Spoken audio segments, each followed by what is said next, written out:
To you by Subway Eat Fresh on a Thursday. It is the 5th day of October 2023. Scattered thunderstorms possible this morning, although it's a pretty nice commute in so far. Partly cloudy this afternoon, high 87. Chance of rain about 50% today. Winds light about 5 miles per hour. Currently 85 degrees. Humidity's a little bit high, 82%. Real feel is 99 already. I can't wait till that starts dropping. A little bit, yeah. I mean, we are just weeks away from the Christmas breeze. Yes, I believe. and Christmas. And Christmas. That is true. Yikes. And current wind right now out of the southwest, calm about 2 miles per hour. All right, time is 7:25 right now. Big news. I have some important news for you. Interesting news. It's Blake and Darren's Spilling the Tea with Sandy. K-Man's top news headlines of the day from CMR. Brought to you by J. Michael Fashion for Everyone. Good day, Hello. Miss Hill. Hello, Blake and Aaron. How are you guys doing today? Good. I like your purple outfit. That's nice. Yeah, thank you. Thank you. Yeah. Sprucing up this week. Just Let's because. spill the tea. What do you got? All right, so let's talk about it. So there was a case of Jamaican students being rushed to the hospital after eating some sort of ganja edibles. They apparently quite a few of them got sick. That's here? No, that was in Jamaica. Okay. However, yesterday, as this story was unfolding, I heard of a student at Clifton Hunter who may have fallen prey to a very similar situation. So government has not officially said anything about this yet, but I want to remind, maybe some young people are listening to the program this morning, edibles are not for teens or preteens or kids, and it can make you very, very sick. So please They're stay not away candy. stay away from that stuff. It's just not even, it's not funny in any way, shape, or form. So there's a new customs declaration app that is available for the postal services. A few people have mentioned to me that they've actually used the app and it's pretty good. You can go to caymanpost.gov.ky to find out more about it. But essentially, it allows you to complete the way bills through the Postal Service website and, removes the necessity to do handwritten paper forms, And which can are no you pay longer online? accepted in any event. And you can pay online. And that's right. So Yeah. download the app. It's Always like you have available. to bring in cash or something if you're gonna get something. I don't know. I remember. I don't I know. haven't got something. But yeah, you can do it all electronically now. You can download it from the App Store or the Google Play Store, available on both platforms. And they say that the app was developed in 2021 and they are, really pushing for people to use that. That's a good thing. Congratulations to Dr. Sukian. She's retiring after 36 years of serving the people of the Cayman Islands. I saw that. I know. This is pretty cool. Been around for a long time doing her thing, and Yes, she worked hard. So, I think it's great for her to be able to take a break. She's retiring from general practice, but she is going to be remaining in the Cayman Islands. And she's involved in a lot of NPOs and stuff as well. So I'm sure a lot of that work will continue, but she is the founder of the 7 Mile Medical Clinic, and she has served as the medical director of another organization. So congratulations to her. Okay, yeah. Job well done for many years. Yes, indeed. So keep an eye out for the national basketball team. I did not know there was such a thing, but this is pretty cool. So they're going to be taking on the USA, Puerto Rico, and the Dominican Republic. The events are happening today. And I guess this is all virtual esports. So you guys can go check it out. There's an eGames, platform online. And so, yes, apparently Cayman has qualified to participate in this. So, go check it out and see. There's a full schedule. So today we've got USA at 5:20 this evening, then DR, then Puerto Rico, Barbados, and Guatemala. So who knew that there was an basketball national team? Yes. All right. Final story of the day. Yeah, go ahead. 150 high achievers were celebrated at UCCI's convocation ceremony. So congratulations to all of those individuals. They made either the presidents and the dean's list and were recognized by UCCI for their academic accomplishments. So this ceremony happened on Thursday, the 28th. And the event, which was attended by guests including the Deputy Premier, Minister, who's also the Minister for Education, and others, honored the successful achievement of students who had at least a GPA of 3.5 all the way up to 3.74. And then that qualifies them for the Dean's List. And the President's List is 3.75 or higher. So very well done. Cool. All right. Well, we wanted to break some news for you on your show. Yeah. Tomorrow will be Aaron and my last day on the morning show. What? Where are you guys going? Well, tomorrow evening, we will be the owners, or the winners, I should say, Hopefully, of $1.4 billion. Powerball jackpot. The Powerball, when we win the Powerball. Oh, my gosh. Well, remember your friends. Oh, we will. Don't worry. We'll do one last show. Tomorrow. I got you. All right. And then we'll be winning Friday night, and we'll be celebrating over the weekend. It's the third largest in Powerball history. So. Oh my gosh! And this is U.S. Powerball, right? Yeah, exactly. Yeah. I'm gonna get me a ticket. Right. Call some friends. Les K-Man has one. That'd be nice. I've not heard about that one. Nice. But I know there's numbers, not quite 1.4 billion. So anyway, it's been a great run. I know. We'll miss you. Don't worry. We'll take you, Sandy, wherever we go. On our yacht. At that rate, you can buy all of DMS. Look at that. You can own DMS. Yeah. All right, guys. It's nice to dream. It's definitely nice to dream. Yeah. I think Dot's doing pretty good on Have a good one. We'll see you tomorrow. Yeah. All right. On the Friday show. All right. Wow. Can you imagine? Oh my gosh. That would be quite something. How many billion? Oh, I got to go look that up. That's a lot of dinero. Honey, chill. All right, we've got about a minute and 15 seconds remaining on the platform this morning.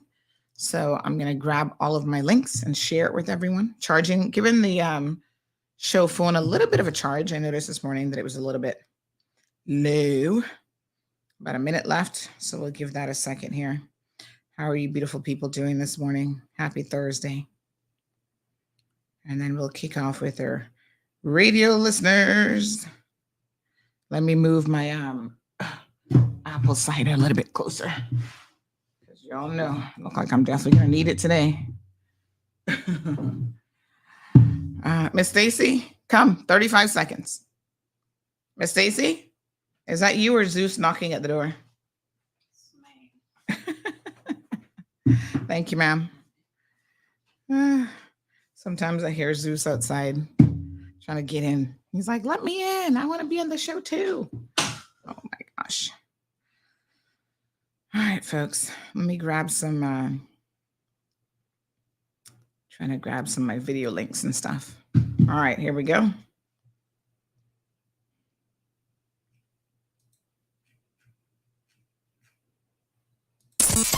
Bigger, better, bolder. The cold, hard truth is taking talk to the next level. Right here on Bobo 89.1 FM, Cayman's Community Radio. We are still spilling the tea. And committed to being part of the change that Cayman so desperately needs. Join Sandy Hill weekdays from 7:30 a.m. for Premier Access, Cayman Voices, Truthful Thursdays, and much more. Cayman's #1 talk show is now bigger, better, bolder, and more than talk. Getting results with hot topics, consumer reports, court exposés, and more. I've come to set the record straight. I've come to shine the light on you. Let me introduce myself.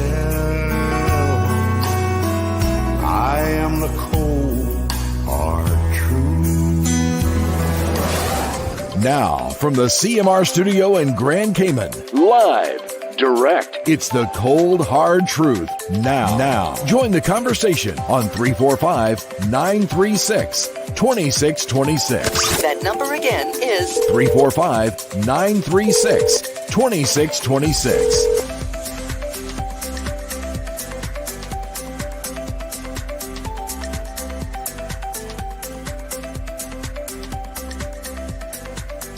Good morning, K-Man. Welcome to another episode of the Cold Hard Truth. What a beautiful day today. How are you guys doing? Hope everybody's doing well. Happy Thursday. Can you believe this week went by so quickly already? Wow. Tomorrow's Friday. And then guess what? We're heading into the middle of October, and then November, and then December, and boom, it's Christmas. Oh my goodness. Well, we're not going to rush into it. Like I always tell my 7-year-old, she's like, when am I going to be 8? The second she turns 7, when am I going to be 8? And I'm like, listen, enjoy 7. You just got here. Take it easy. Trust me, your life will go by so quickly. One day you're going to sit back and go, where did it all go?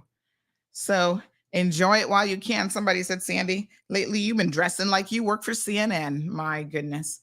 I've been pulling stuff out of my closet that honestly, I don't even get the opportunity to wear because I'm really not hardly going anywhere. Oh, these glasses are all spotted up, honey child. I got to be able to see clearly now. So let me clean these glasses. By the way, you guys know I love to make product recommendations. These lens cleaners that I have here, these are some of the best. These are the best really that I've ever used. They're called, hold on, you can get them off of Amazon. Let me tell you what they're called now. They are called Elite Tech Gear. I guess that's a whole company. I don't know what else they sell, but they sell some really good eyeglass cleaners. It'll clean anything, I guess, that is made of glass material. And you don't need to even spray them with anything. You just wipe them off and all the spots and debris and everything is taken off. You know, I've always wondered, for those of us who wear glasses. So I wore glasses. I started wearing glasses in high school because I was blind as a bat and didn't even know. What an epiphany. When I first put them on, I was like, oh my God, I've been missing all this. And then I went through university, the whole 9 yards. And then when I I returned to Cayman, I started law school. I had LASIK surgery. Oh, honey child, that was the best money I've ever spent. I wish I could do it again. I'm still hoping that they allow me to repeat it at some point, but you got to make sure you're listening to the professionals about the risk involved. But it was so wonderful. Oh my God, to not have to wear glasses, especially when you exercise, you know, they get fogged up if you come in and out of like the air conditioning. I am allergic to metals. So I don't wear costume jewelry because apparently the alloy content in costume jewelry makes my skin break out. Turns out I have expensive skin. Who would have known? So I can't wear any fake jewelry or anything like that because it just doesn't interact well with my skin, right? Even for just like an hour. Like if I put on a fake necklace for an hour, I start to break out and I got all itchy. So I have to wear at least, if it's gold, like 14 karat gold and above. And then I can do, platinum and other stuff, but no fake jewelry or gold plated stuff. Like I can't do any of that. Well, apparently the material that a lot of glasses were made out of back in the day was, metal. So like the sides and the frames are all metal, and literally anywhere that it touched my skin on the sides here, and even like the nose area or the little cheek, it was actually eroding my skin. Like I had a bald spot here on the side where it was touching me. So I was so glad back in those days to get rid of glasses because then I, didn't have to worry about all that. It was just so nice and refreshing. You wake up in the mornings, you can see right away. Oh, I enjoyed it, but apparently it doesn't last forever. What does, right? So after I had my daughter, I noticed that my eyes started to deteriorate. Like I really noticed it. And I went to the eye doctor and I'm like, honey, child, I can't see what's going on around here. When I'm driving, I'm like squinting, like, what does that car license plate say? And so the optometrist said to me, let's not do anything right now because it wasn't really that bad, but I was noticing it. But she said, let's not do anything because apparently after you've had a baby, your hormones need to settle back down.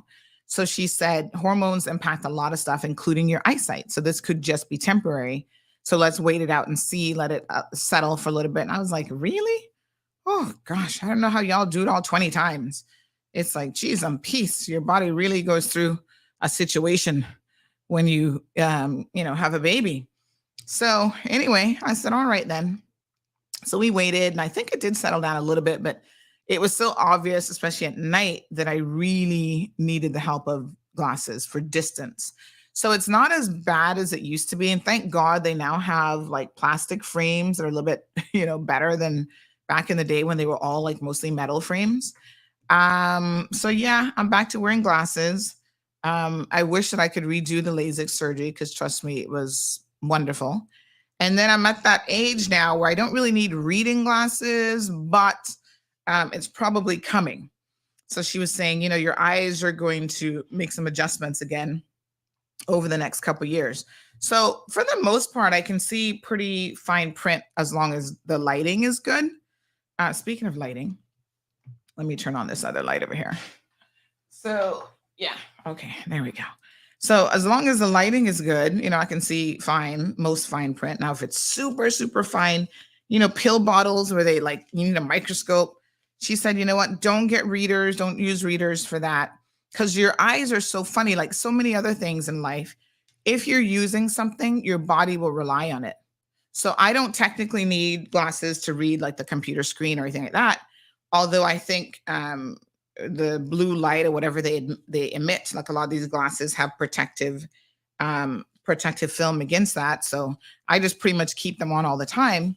But the more you wear them, the more you rely on them as well, right? So it's a life lesson. If you have a crutch in life, literal or figurative, that you've got this fallback, something you can lean on, your mind and body has a way of thinking, oh yes, I need it all the time. That's why sometimes you got to force yourself to not need something, if you know what I mean. So sometimes we go through life using people as a crutch, like, oh, this person's always going to be there to rescue me. So, you think that that's a good thing. And then there are times that you just got to be self-reliant and be able to punch it through yourself, honey child. All right, Miss Vernita, good morning. Nathan is here. Good morning to Alice. How are you? CC McLaughlin is in the house. Siobhan, Teresa, so good to see you. Miss Morna is here. Andy joining us from La Ceiba. We got some Honduras news coming up here in a little bit, Andy, so stay tuned. Miss Bev, good morning. Good morning to Felicia. Andrea says, good morning, beautiful people. Good morning, Andrea. Olivia's here. Purple Sandy, looking fabulous in purple. Thank you so much. So tell you what I've been doing, folks. I got a closet full of clothes. Now, I am so thankful that I have more than enough clothes to wear. Lord Jesus. Sometimes I'm just like, we are so ungrateful, just generally speaking. We have so many amazing things. I got to tell y'all a story about gratitude. So I've never, in my adult life, since I've been working and out of university and stuff, I've never really had a shortage of clothes. I didn't update my wardrobe for a really long time. So post-COVID, there's like life before COVID, post-COVID. I said, oh my gosh, so much stuff in my closet I've had for umpteenth years. Like I need a little refresher, So during COVID, we had our cousin in Tampa. She sent me some stuff, but I was like, I need to go and pick out a few things myself. So I donated a bunch of stuff, probably like a year or maybe even less ago, because it takes a while to make it through the closet. I have to do it in sections. And I donated so many clothes. Some of them still had the tags on them. They weren't really worn or anything like that. And it's because I've been refreshing my wardrobe. So you got to have a formula, right? And the formula is like you buy one thing, get rid of one thing. That's what I try to do. Sometimes it's a little bit hard. So I donate it because I'm like, there's absolutely nothing wrong with the clothing. And somebody else can wear it. It's just that I'm like, I need something freshen up a little bit, whatever. And so I have a closet full of all sorts of stuff that honestly I never get to wear. So during the week, most of the time I'm in pants and just a shirt, a top, whatever. And I don't really hardly get to wear like the dress section. I got a whole section just for dresses and skirts. That section hardly ever gets touched. It's like the exercise clothes, honey child. They're not getting touched either because I'm not really exercising. But I've started playing pickleball now. So I'm going to, after I come back from my trip, I'm going to be, kicking that in high gear. I want to try to play at least 3 times a week because that's the level of activity that I need. But you know what? I'm going to talk about exercise a little bit this morning because there's some research, some ongoing research that says we don't even need as much exercise as we think to have a positive impact on your body. It's shocking how little you need, actually. You just got to get up and move a little bit because we're so sedentary. A lot of us are sitting in front of computers all day. Anyway, so remember a few months ago, I told you guys I was clearing out shoes. Oh, my husband's always complaining about the shoes, honey child. He says, Andy, you got too many shoes and they all look like granny shoes. That's what he tells me. He's like, another pair of granny shoes? Well, I don't expect a man to understand that at a particular age, you're more concerned about foot comfort than high heels or looking good or sexy in shoes. I'm like, listen, as long as they're comfortable, I hardly care what they look like. And, I got my little foot pain and stuff, so I got to try to manage the balance on my foot.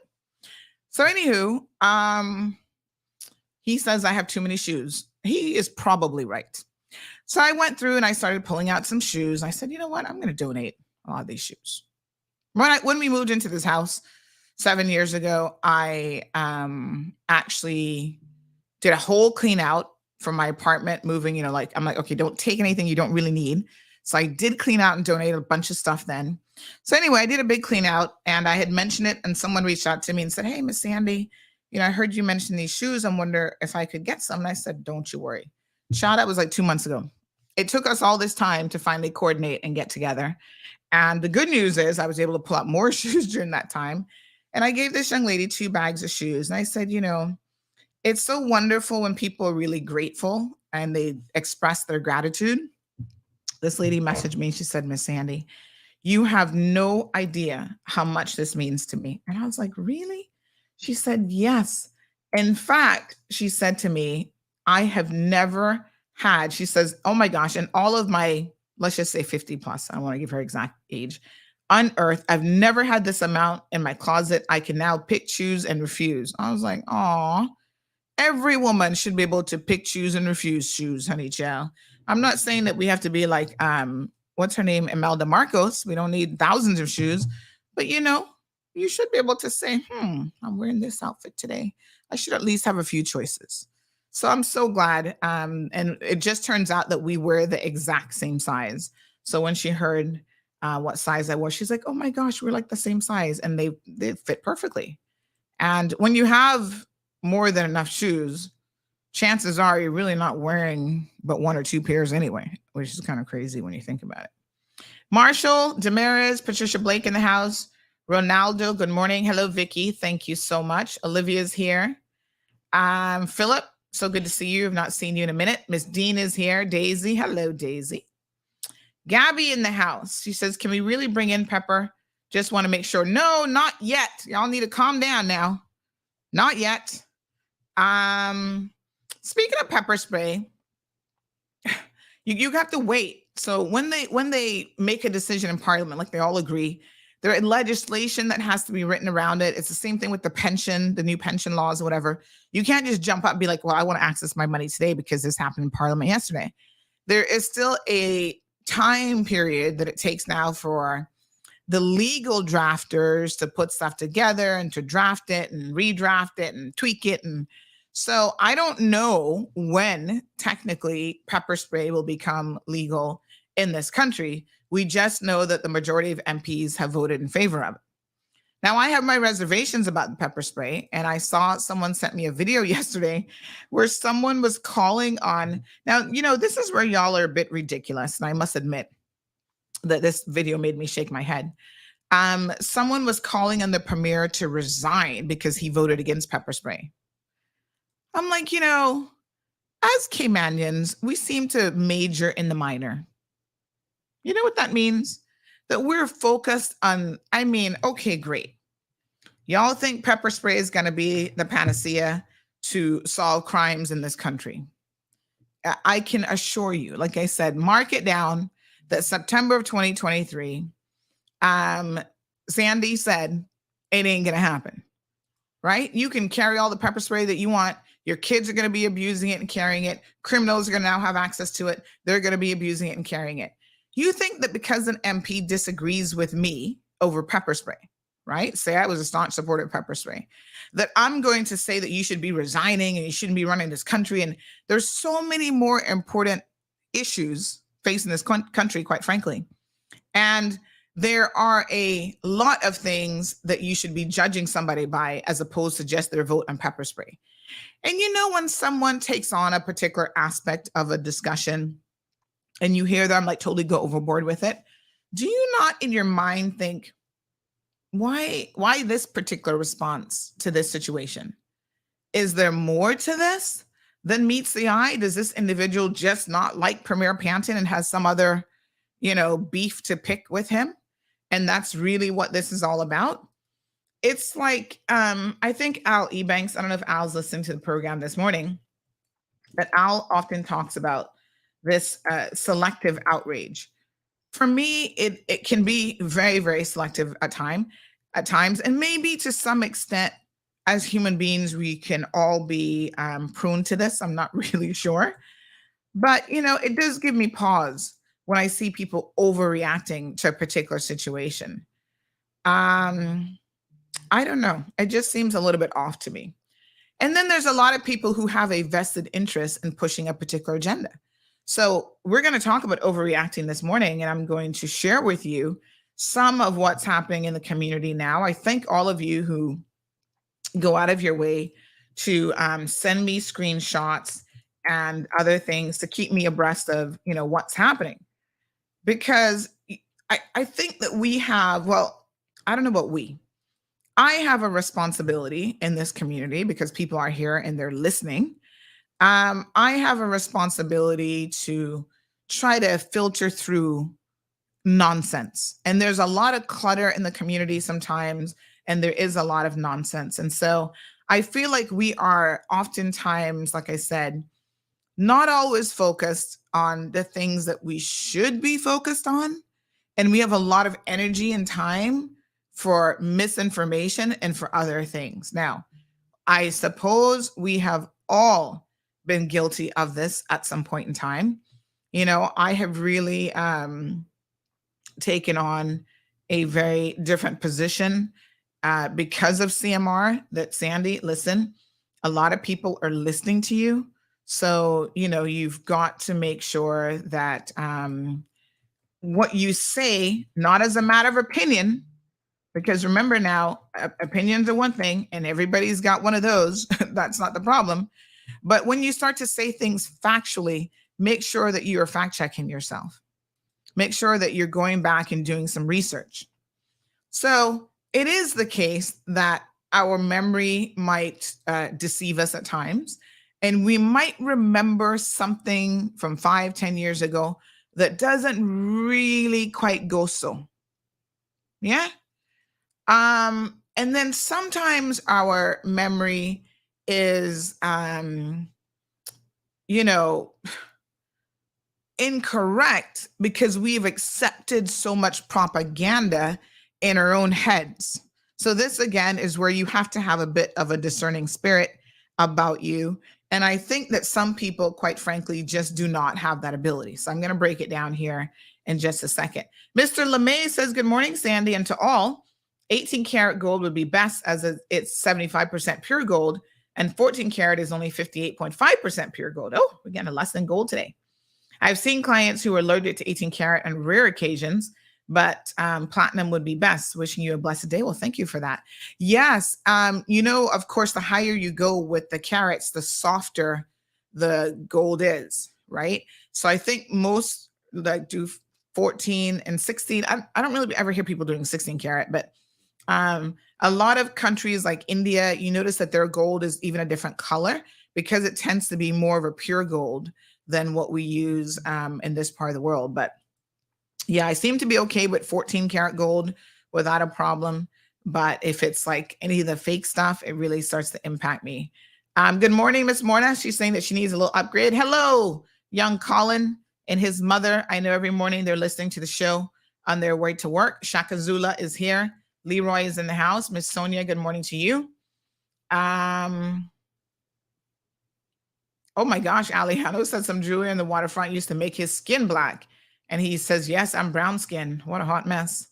Morning, Miss Bonnie. Morning, Keisha.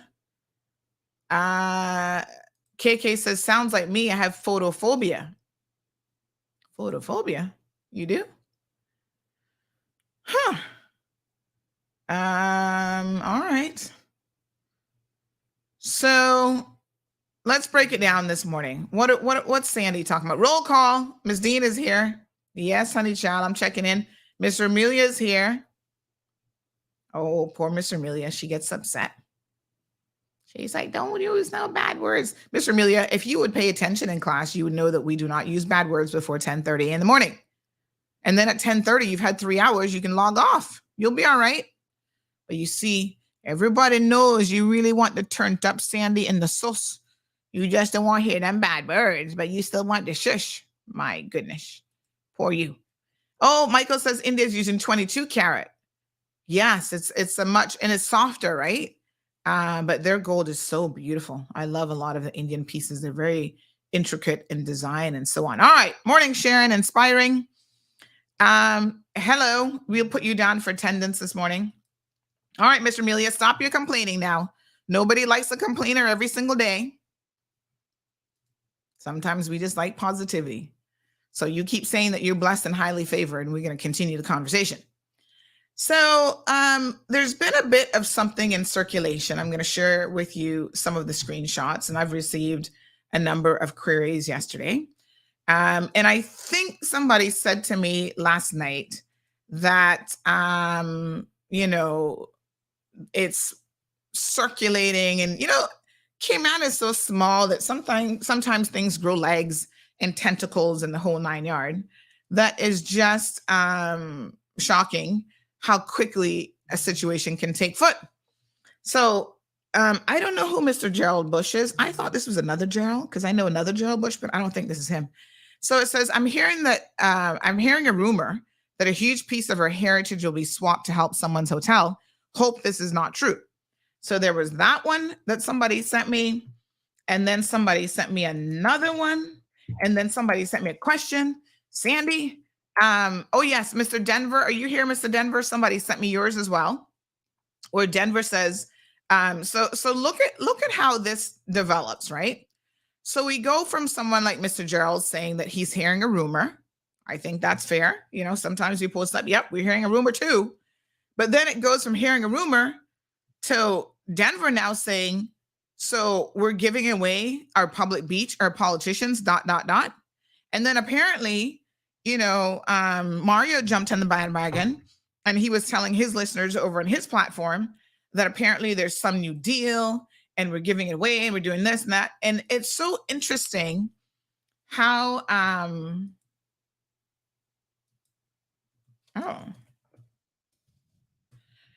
it's so interesting how the story kind of changes as we go along. So I'm just like, okay. This is kind of interesting, because then I heard something about, let me tell you the other question I got. So somebody's like, listen, hold on one second. I gotta get the questions right.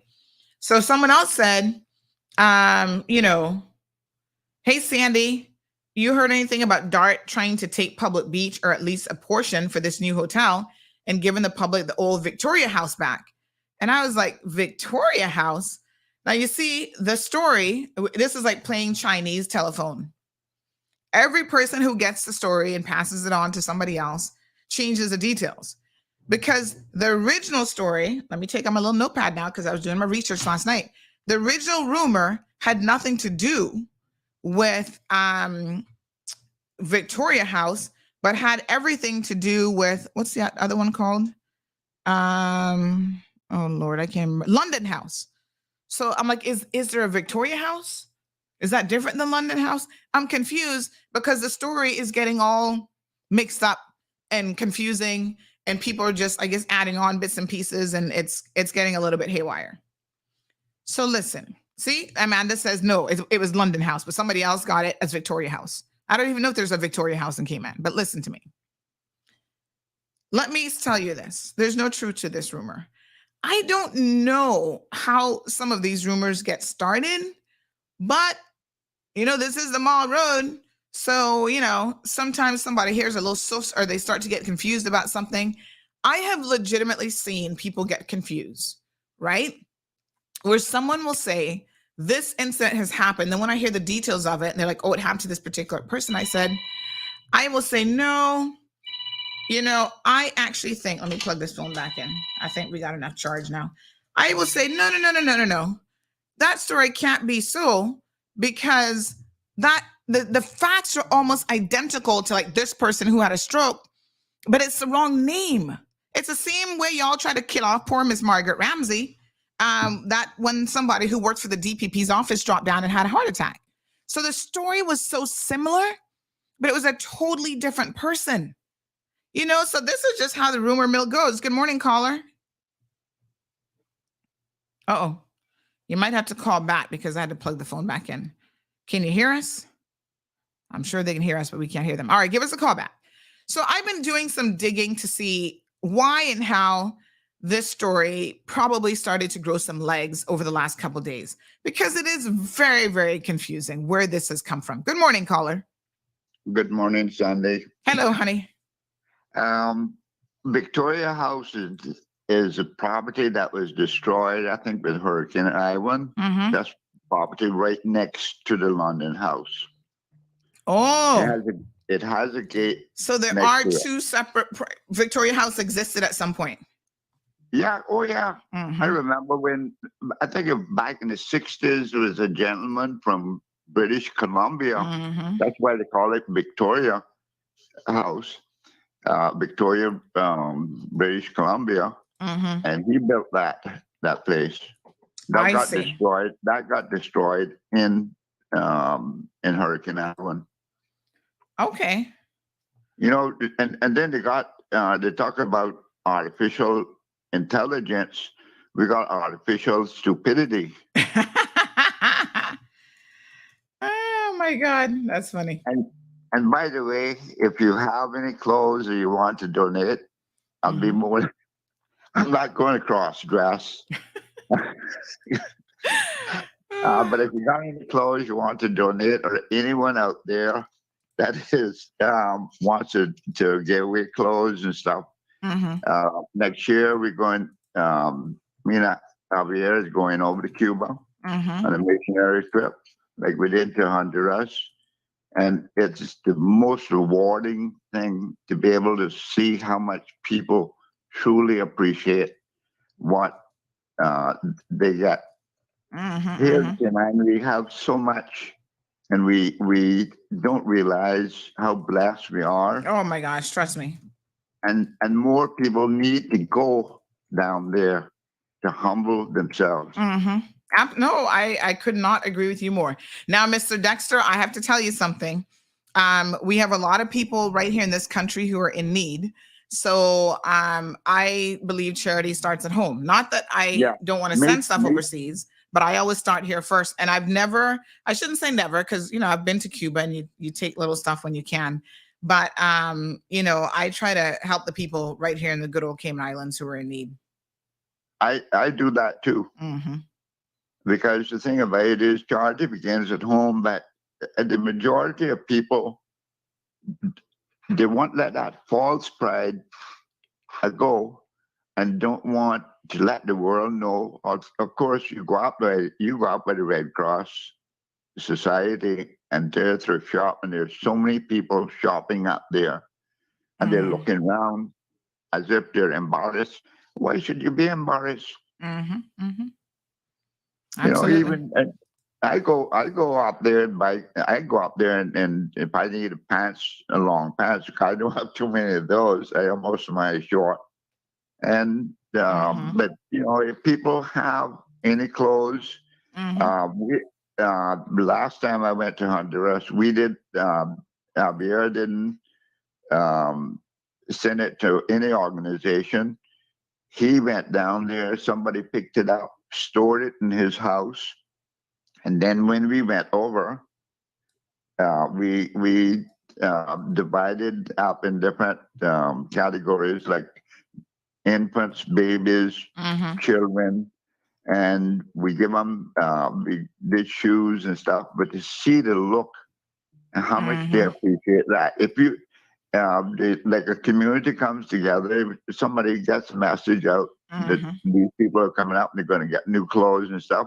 The community comes together and they all meet there. And looking at some of these kids, you wouldn't even think that they're at the poverty level. They are. It's so clean. Yes. And the one thing that I say sometimes, excuse me, Mr. Dexter, sometimes I hear your wife in the background. I think she wants some time to talk on the phone too, She sounds like she'd be wanting to make a contribution. No, I'm the talker. Well, I don't know, because I hear her talking in the background. Maybe you just need to give her the phone. You hogging up the phone, man. Let the woman talk. And then she be criticizing me. But no, in all seriousness, if anybody that have any clothes or any toys or anything. Yes. So Estrella wants to know where to donate. If they call me up, my number is 916-0754. And I'll be happy to come and pick it up. Very good. Okay. All right. Thank you, my dear. Have a wonderful day. You too. All right. So give Mr. Dexter a call, folks. He's always going on these sort of missionary events and stuff as well. And I thank him for always being willing to do that. So, all right. So let's suss out this situation now. So the original rumor had nothing to do with Victoria House, but now I'm being told that these properties are actually right next to each other. So as Mr. Dexter said, Victoria House no longer exists. Ivan took it. And then the other one now, which is, what's it called? London House is the original rumor. But you see how let me tell you something. Sometimes you can understand how the rumors and the twists and the turns go.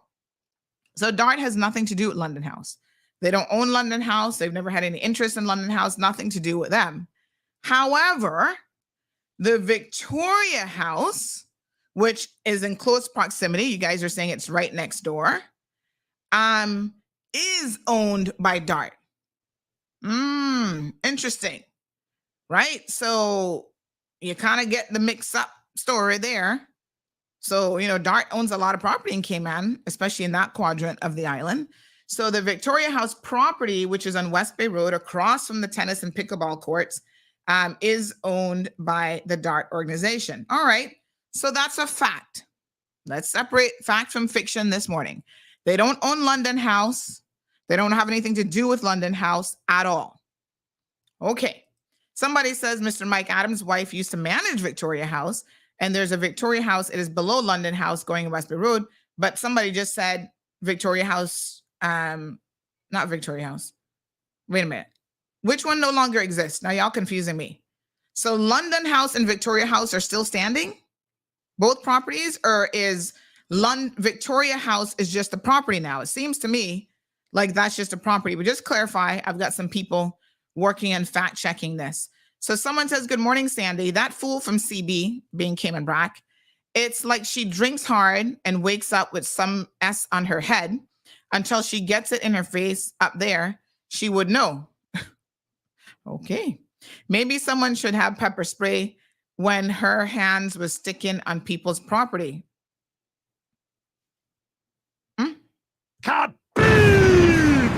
That's all I can say. It's too early in the morning. Let me take a sip of my. Boy, y'all are so crazy.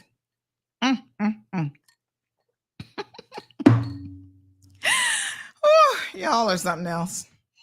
All right. The person goes on to say, DART owns the property that the Victoria House was on. Yes.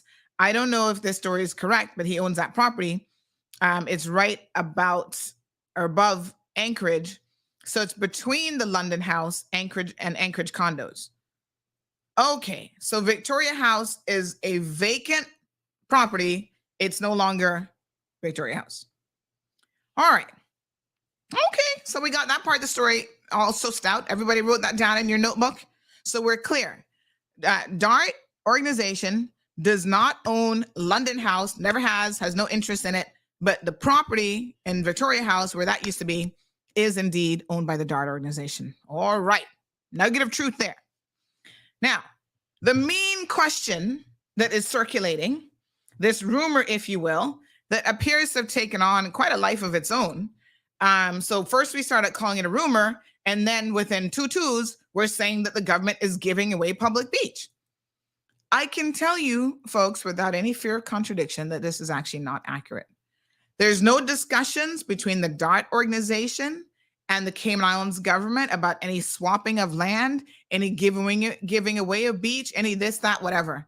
What is in place now? And I don't know, again, what is driving this rhetoric. I know there's certain people with a particular political interest who is trying to discredit this current government, I guess, in any way, shape, or form that they can.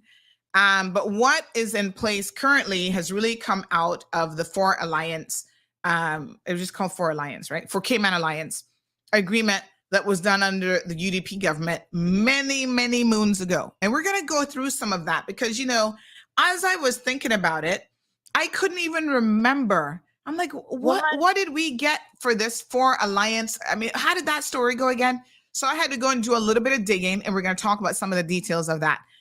Amanda, good morning. Yes, I don't know why you're beating around the bush. You're getting a little two-sided now. Just call it the man name. It came from Mario show because he's the oldest premier of the Cayman Island, knows everything. But he can't sue me. And if he sue me, he's just going to be paid. I just told him he'll be having to pay me. So I'll turn it around him for owing my family member because I think he forgets that. But anyways, just talking how it goes with him, put it on his show. Bye. Lord Jesus. I wasn't really going to focus too much on Mario because, of course, he thinks everybody's obsessed with him. Y'all heard the last time we called him up for drinking and driving, his bad behavior. He claims that I'm in love with him. Oh, honey child, he not really my cup of tea because I don't like people who drink and drive and break the law and got children all over the place that they're not even taking care of. But anywho, that's a whole other story. Let me not digress. But yes, the caller is right. Amanda, she just put it on the table that Mario is out there stirring the pot. And the more he's stirring it, the more it stink. And most of it is just his own you know what, that's really stinking around the place. Poor Mario. He's got a lot of hate in that little heart of his. He needs some hugs. Can anybody give him a hug other than all these women he be trying to deal with? I mean, a platonic hug. Because he hates the premier. Only God knows why. Because I know why. Ween and this government wouldn't put him on a board because he was too, Let me put it this way. I was having a discussion with a minister earlier, and I said, y'all need to be very, very careful of these board appointments because I'm disappointed in some of the caliber of individuals that you put on boards. But to their credit, they still didn't put Mario on a board because he is, the anti-corruption unit would have been busy with him. Out there making all kind of promises in these streets to developers, the same developers now he want cuss and talking about, big developers, blah, blah, blah. Who you think had this man in their back pockets, and he was ready to get on that planning board. You will have to grease my hand when I get on that planning board, and I'll make sure your application goes through. So as much as the premier actually wanted to help Mario, and I can tell you, poor Wayne Panton, sometimes I really feel sorry for this man. Oh my God. I don't like to, listen, I don't have too many discussions with Wayne where he really probably tells me what he thinks, to be honest. But this was one right after the election, and somehow Mario's name came up. And you know what Wayne said to me about Mario? And this really shows you, I think, sometimes when people are just good people. I said, Mario has a lot of things around him, like a lot of people saying stuff that he's done over the years, right? With handling of money, and, the truckers and the this and that. I mean, even people questioning, where does Mario even get money from? How does he broker all these deals for all these fast cars? And, there's a lot of questions about legalities of certain things, right? The streets talking around this man. So the premier said to me, he said, Sandy, listen to me. At the end of the day, Mario's a Caymanian. And does he not need the opportunity to redeem himself, just like every other Caymanian. He has children. He has a Caymanian wife. Well, sometimes, whatever he feels like going back home. Should he not have the opportunity to put food on his table like every other Caymanian? I said, Premier, I can't really argue with you still. Because, I guess a lot of us have made poor decisions, some more than others. But, it's so funny that the Premier felt that way at that time, that Mario could go to this man, beg him for money to get his word of mouth platform started. And now all he does with that platform, because he didn't get what he wanted out of this government, all he does with that platform now is lambast certain people. So at the top of his hit list is Premier Panton, Jackie Dort from DART. What's the woman there from government in the Premier's ministry? Jackie Ahern. He can't stand her. I'm pretty close up at the top. A lot of people he doesn't like just happen to be women. And trust me when I tell you, that's not an accidental situation. Some people just do not like strong, impactful women. Like, you're supposed to be in the kitchen barefoot and pregnant. And if you're doing anything, I always mispronouncing her name, it's Doak, not Dork. Yeah, did I say Dork just now? I thought I said Doak. Yes, Jennifer Ahern. So he really has a problem with women of a particular caliber.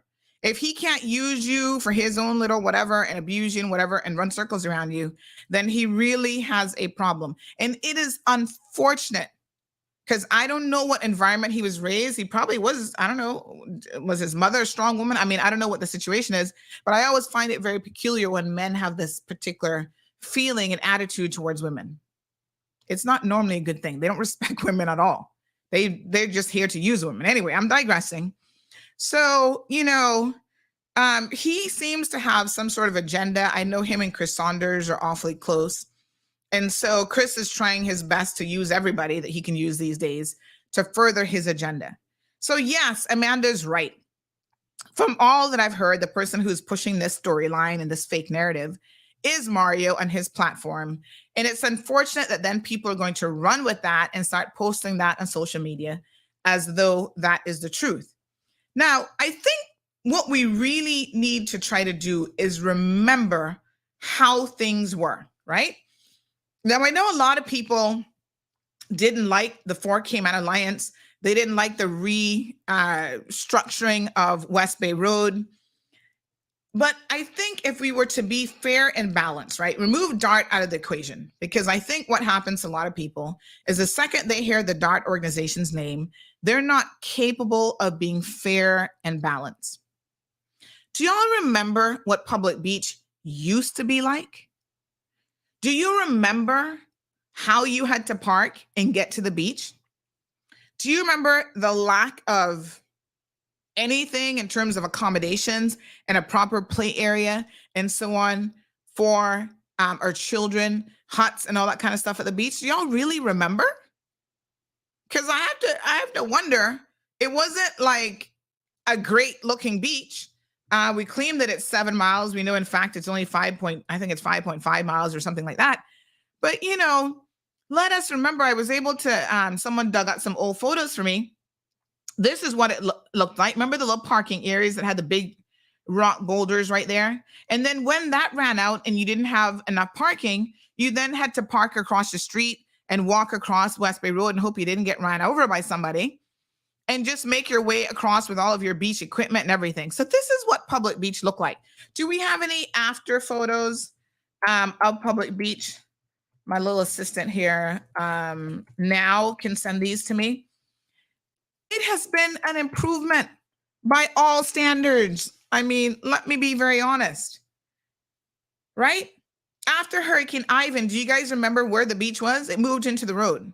So all of a sudden you actually had Public Beach now being Public Beach Road. And at the end of the day, my gosh, you couldn't even drive on West Bay Road. I remember after Ivan. Yeah, I remember all the down powered lines. It was like a domino down in West Bay Road, and you couldn't make it through because the beach was actually in the road. Setting the physical road back from the beach, in my opinion, is not necessarily a bad thing.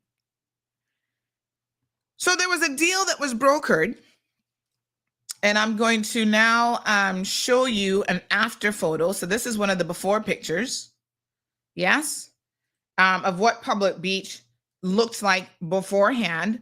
Lack of parking, lack of anything that made it friendly for families and, you know, people wanted to barbecue or do anything like that. You see those 4 little huts over there on the side, down on that side. That's what we had. All right. No proper playground area, no proper parking. So let me show you now. Oh, this is some of the progression. Oh, yes. Okay. So let me show you a little bit about how the area has actually changed, because yes, indeed, it has changed. All right.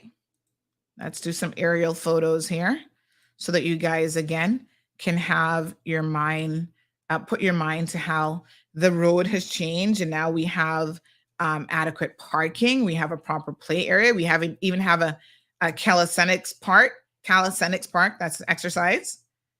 Here we go. So that's what it was before. And now this is what it is after. All right, y'all see it? Before, they're not the exact same angle, but you still can get a pretty good idea that the offset from the beach has now been created. There we go.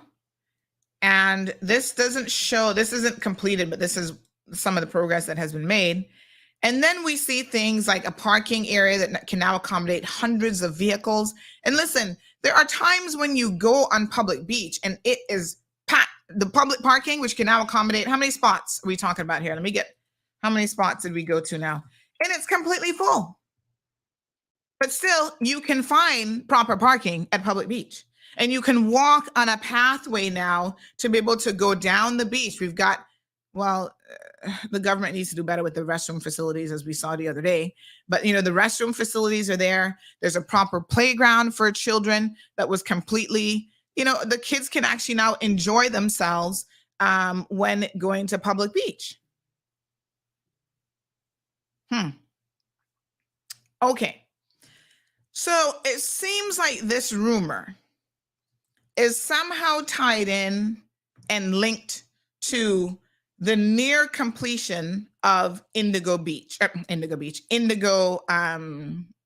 what's it called? Indigo Hotel, which is the last of a series of DART 5-star hotels, which they've been planning for the past 20 years, that they are actually going to be completing, I think, the second quarter of next year. So if you go by there, you see that it's making some serious headway, and, you know, it's gone up and it's really on its way. This hotel isn't anything new. It didn't just come about yesterday, right? So this is how you must pick sense from nonsense. The hotel is in the last stages of completion. Now is when government would be talking about the swapping of land in relation to that hotel beach area. That doesn't even make any sense. That's not how any decent organization, quite frankly, such as a DART organization, when I say decent, I mean like they plan out their lives. They don't operate by the seat of their pants, okay? They don't jump up tomorrow and go, oh, well, we're going to just throw this down here right next week. And so that's how it's going to go. No. They've got a massive 50-year plan of what they want to do in terms of development. What does PAD stand for again? Give me the acronym, right? So they've got PADs that are already pre-approved by planning. And then when they do like a specific thing, they have to go back to planning with the details of that. And to then get that specific aspect approved and go through all the red tape, all the requirements, they pay engineers, right? They don't mind, unlike a lot of other people, doing EIAs, because guess what? They can afford it. So, okay, the government says we have to do an EIA. Here, y'all learn a new term today. Write this down in your notebook, class. Siobhan, you're in the front of the class. I expect you to write it down. Planned area development, right? And so this is when organizations such as this want to do these sort of larger projects. They will give planning an idea of, okay, Camana Bay, this is what we have envisioned for Camana Bay. We're thinking of a town center here. housing on this side, condos over here, a school here, potential companies, medical facility on this side. And so it gives you like a overall idea well in advance of exactly what a developer is planning to do, right? So it allows people to actually plan ahead, including even the planning department, because they go, okay, this massive area of whatever acreage, DART has submitted, somebody said it's like a master plan, yeah? DART has submitted this master plan for this particular area. We kind of know what's going to go in there. It's subject to change, of course, They might come back and say, you know what? We were going to put this particular building here, but maybe we'll make some modifications and request some changes.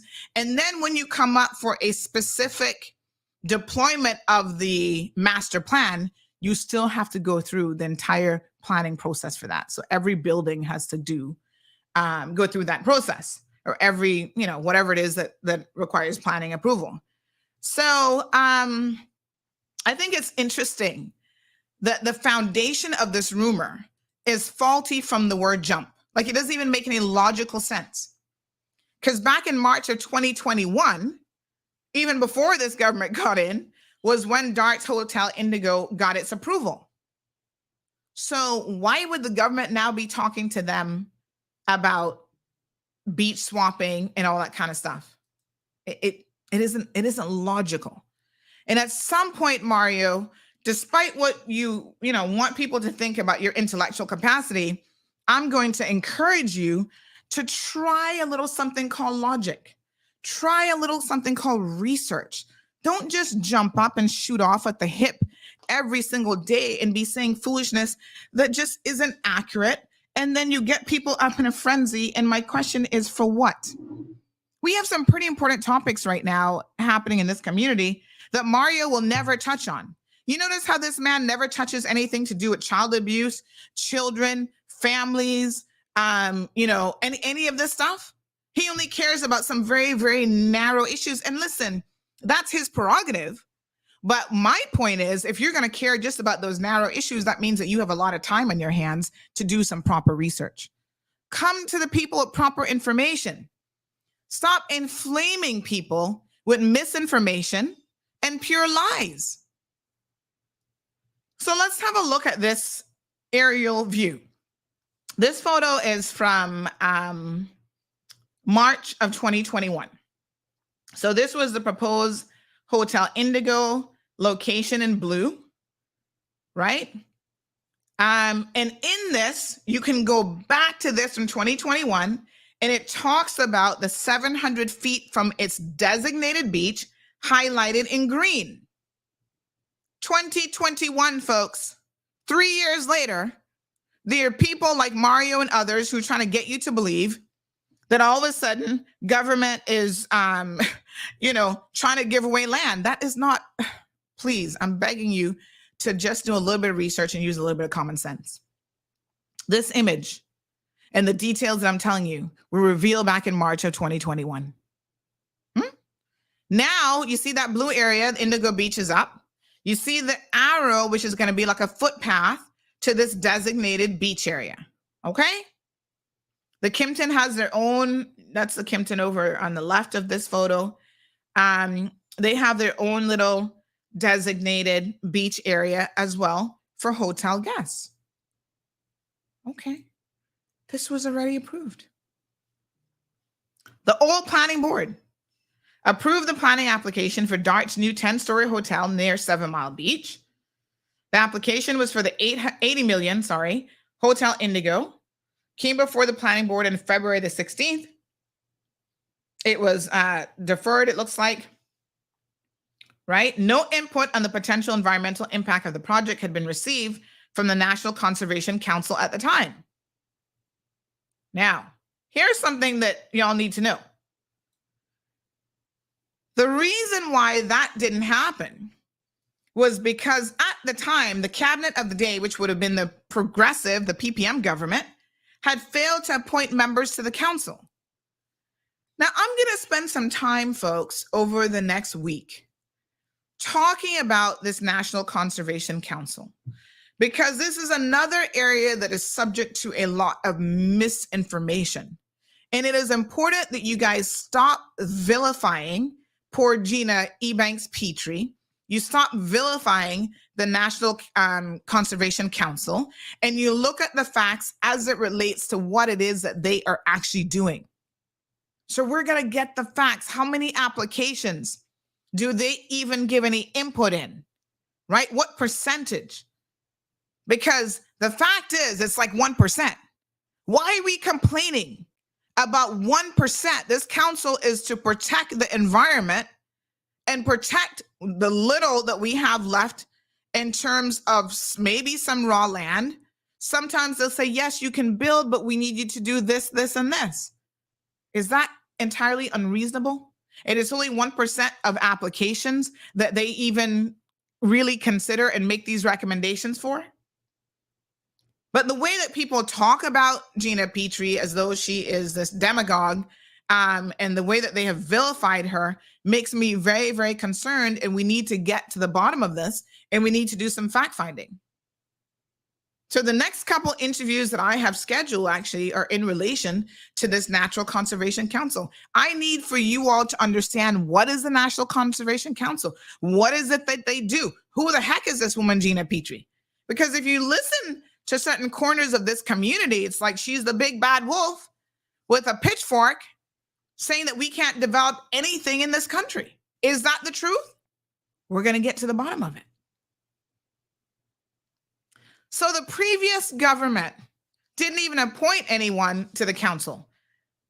And y'all want to put them back in office? I mean, just have it make sense. They didn't care about the environment. Somebody reminded me last night, I had to chuckle to myself, because I totally didn't even think about it. They said that John was actually the last minister, the last time he was in, I guess, he had environment that fell under him. And I said, he did? I don't remember that. Well, I guess I wouldn't remember it because he didn't do a damn thing for the environment. The point that they were trying to make, though, is that he's so hell-bent now and go hung on let's push through this east-west arterial at any cost. They said, and he's willing to break the law in order to do it. They said, why didn't he do it when he was minister? He had 4 years. He could have built it or at least gotten it started in those 4 years. I said, oh, he was environmental minister? I didn't even remember that. John, you're not really fooling us, you know.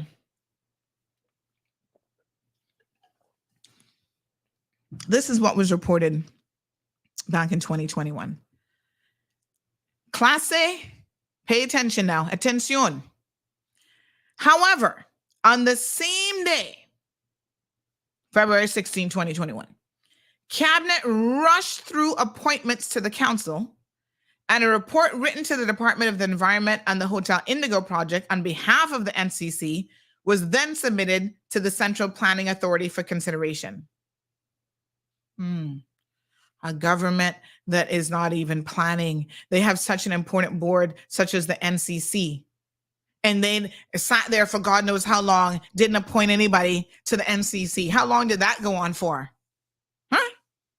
And all of a sudden, because an application finally comes in, and DART wasn't going to let them sit there forever and not tell them, okay, do we need environmental impact, assessment? What do we need to do?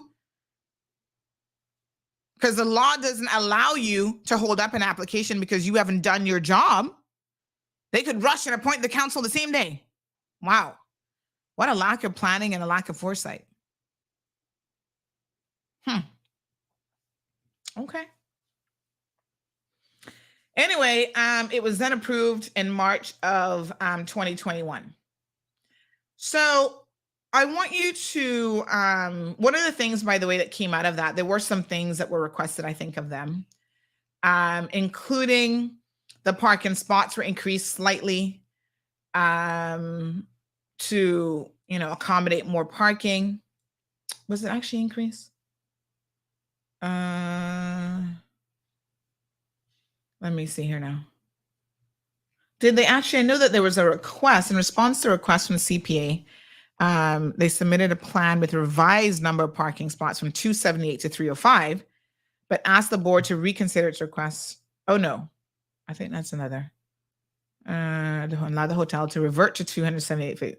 Let me confirm how many parking spaces if it was actually increased. But there would have been some tweaks to it. It says here that the Department of Environment stated that it was premature to permit a further hotel development along 7 Mile Beach corridor, which currently has many other hotels, is what they said at the time.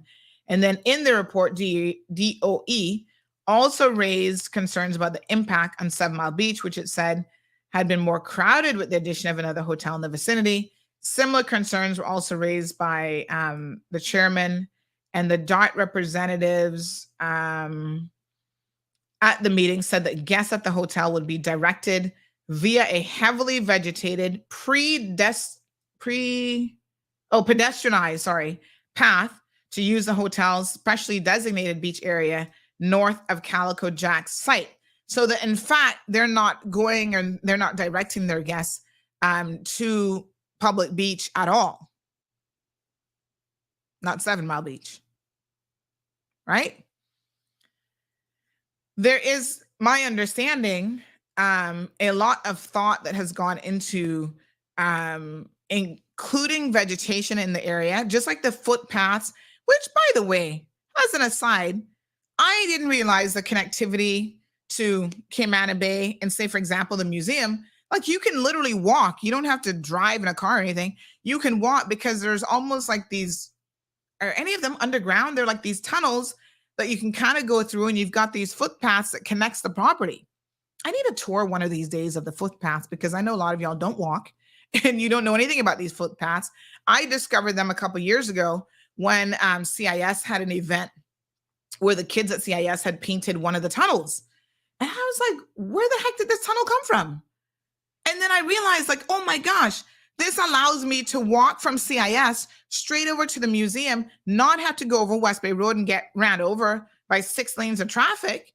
And it's like beautiful vegetation, lots of flora and fauna. I mean, you almost felt like you were, removed from Cayman for a minute. It is just so absolutely gorgeous.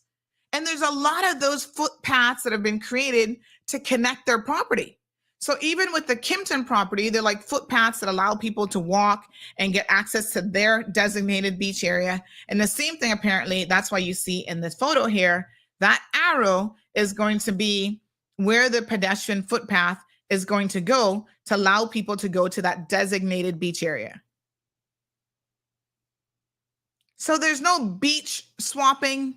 This government isn't in discussions with anything like this, anybody like this. I mean, please, I really need for you guys to take a minute and, I hate to say consider the source, but maybe consider the source and what is really motivating people. And I see Leanne says, but we had Calico Jacks. Obviously, the DART organization owns Calico Jacks. And it is actually my understanding as well that, just like how, what is it called? Cocoloba is accessible to the public. Like anybody can go to Cocoloba, I guess, and sit down and have a drink. Is Cocoloba a full restaurant? I've never even been there, so I have no clue, to be honest. But this will be something, they will have an area there that will be accessible. Is it going to be exactly where Calico Jacks was? But anyway, that's going to be accessible to the public as well, where you can go and have, I guess, a drink and whatever else y'all do at these places. I don't know. Okay. So no beach swapping, no land swapping. I don't know. I feel like we need to find a job for Mario because what he's doing currently just isn't working. All right. Siobhan, let's see what conversations we have going on here. Let's see. Fit Jamaican girl says, big up Mario. Thank you, my dear. Siobhan says, yes, please take a sip of your apple cider. What a hot mess. There goes Easter camping, says Leroy. Why would you say that? Were you camping in that designated beach area? I sincerely doubt it. Now, Leroy, this is where, again, we have got to be very, very fair. A lot of you, for many years, have been camping on DART property and you don't even know it. You know the camping that happens down Rum Point and that whole area? Who do you think owns that property? That's private property. And the DART organization has not only allowed people to continue to camp there, Leroy, but for the past at least 4 or 5 years, and we've done interviews on this, so this is where I need y'all to pay attention, they have went as far as delivering porta potties and the big garbage, what do we call them? Bins? Not bins, but the big ones, right?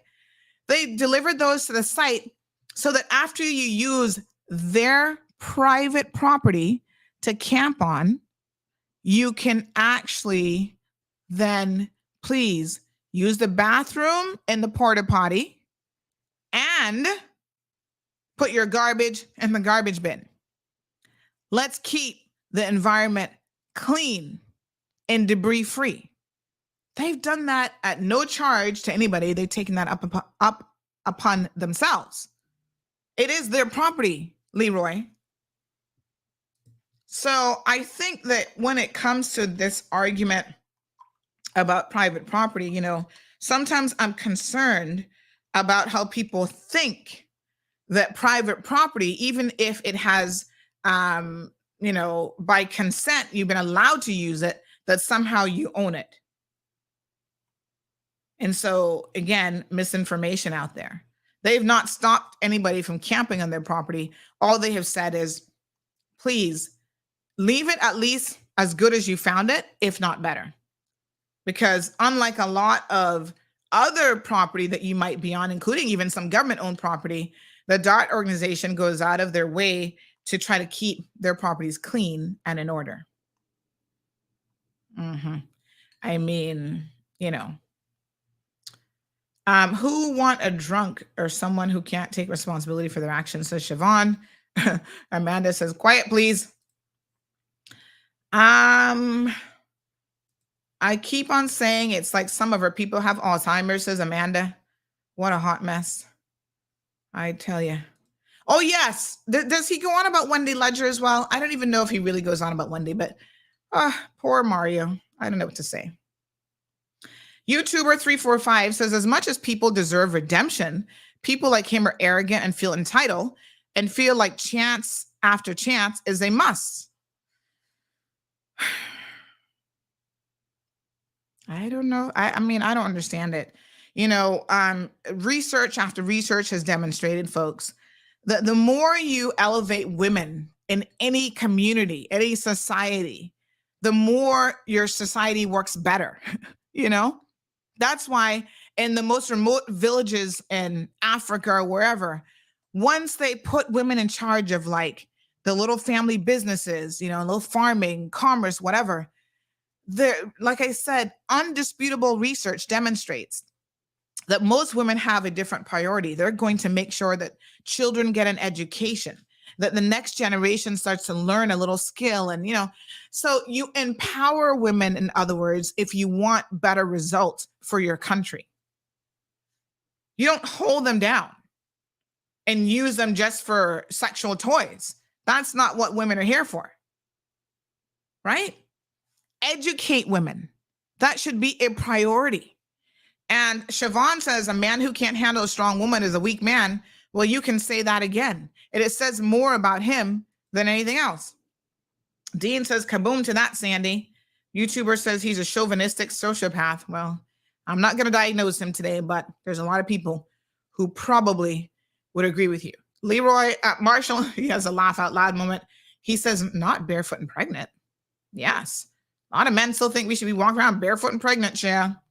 And the thing is, you know, someone like Mario, like, again, I'm not trying to insult his intelligence, but, you know, truth be known, he can't hold a candle to a lot of the same women that he's like hating on. He's definitely no more intelligent than them. He has not achieved their level of success in life.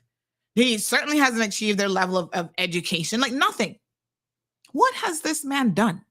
Why do y'all, you know, let me just say this. Just even thinking about MPs, the next election will soon be here. Y'all need to start looking at people and questioning what have they accomplished? Huh? That makes you want to sit down and listen to them. It is easy to listen to someone who all they do is talk. They're not a person of substance. They don't actually deliver any results. Yes, I took my glasses off and now I'm going to sip my apple cider vinegar because I can give you the truth a little bit harder and a little bit colder. Yes?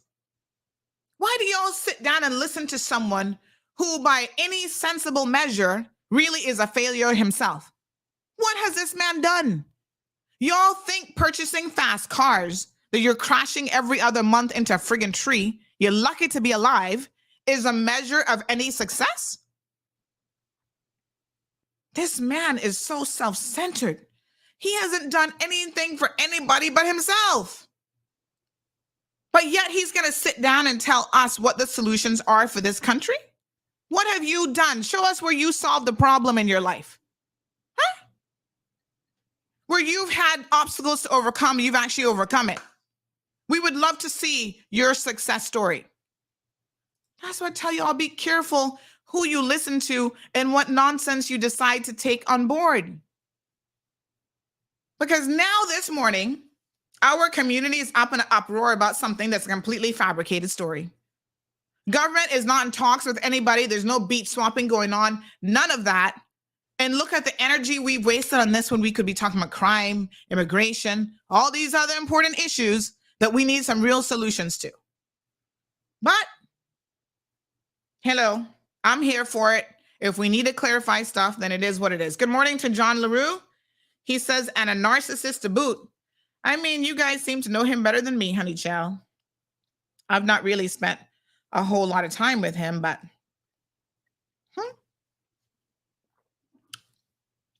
let's look at what the Cayman people got out of this for Cayman Investment Alliance. Good morning, Gabby. She says, seems like that's their goal, is to turn us into Little Miami. Siobhan says, oh, she's talking about breakfast, honey chow. All right. Miss Oline, good morning to you. Liana says, all this concrete just making this island hotter.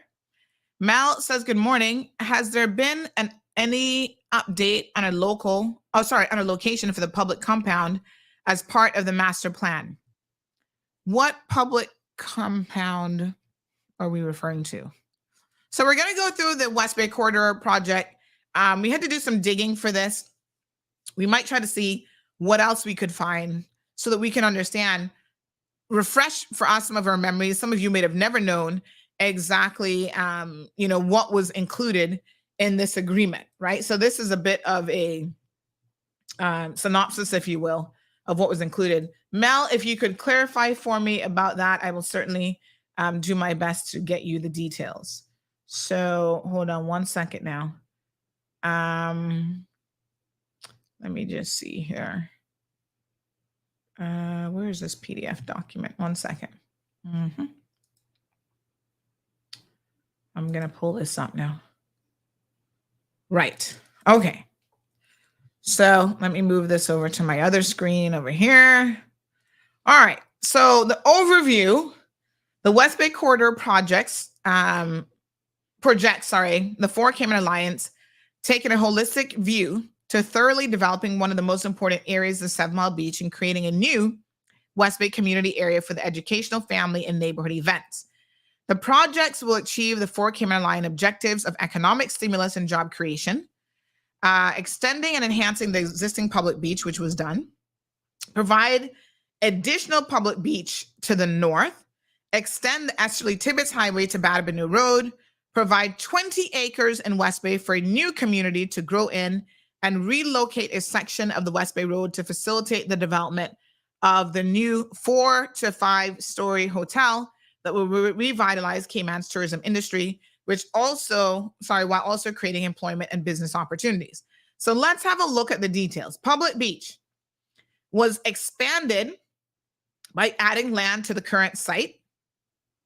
So Darn actually gave up quite a bit. I'm not saying that they didn't gain a lot, But they also, it's not a situation where government got nothing out of this. And so this is why it's important, again, to go through these details and make sure that we're getting it right.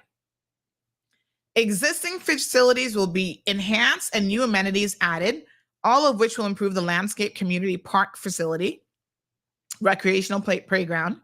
Parking will shift to the east. The expanded facilities means people no longer have to park across the road when parking is full, creating a safer space for families and community functions. An additional new public beach will be provided south of the intersection at Yacht Drive as a result of combining the 6-foot public rights of access required under development and planning regulations. The land currently owned by DART will be given to government. Hotel redevelopment. And there's some pictures in this. Let me just go to the next screen for your benefit here, folks. There's some pictures in this that remind us of, again, what West Bay Road looked like even after Hurricane Ivan. Okay? So the Courtyard Marriott, which was previously Holiday Inn, closed since 2008. It's going to be redeveloped into a new 4 to 5 store hotel. Feasibility studies are underway to determine brand affiliation, service amenities, and final design attributes.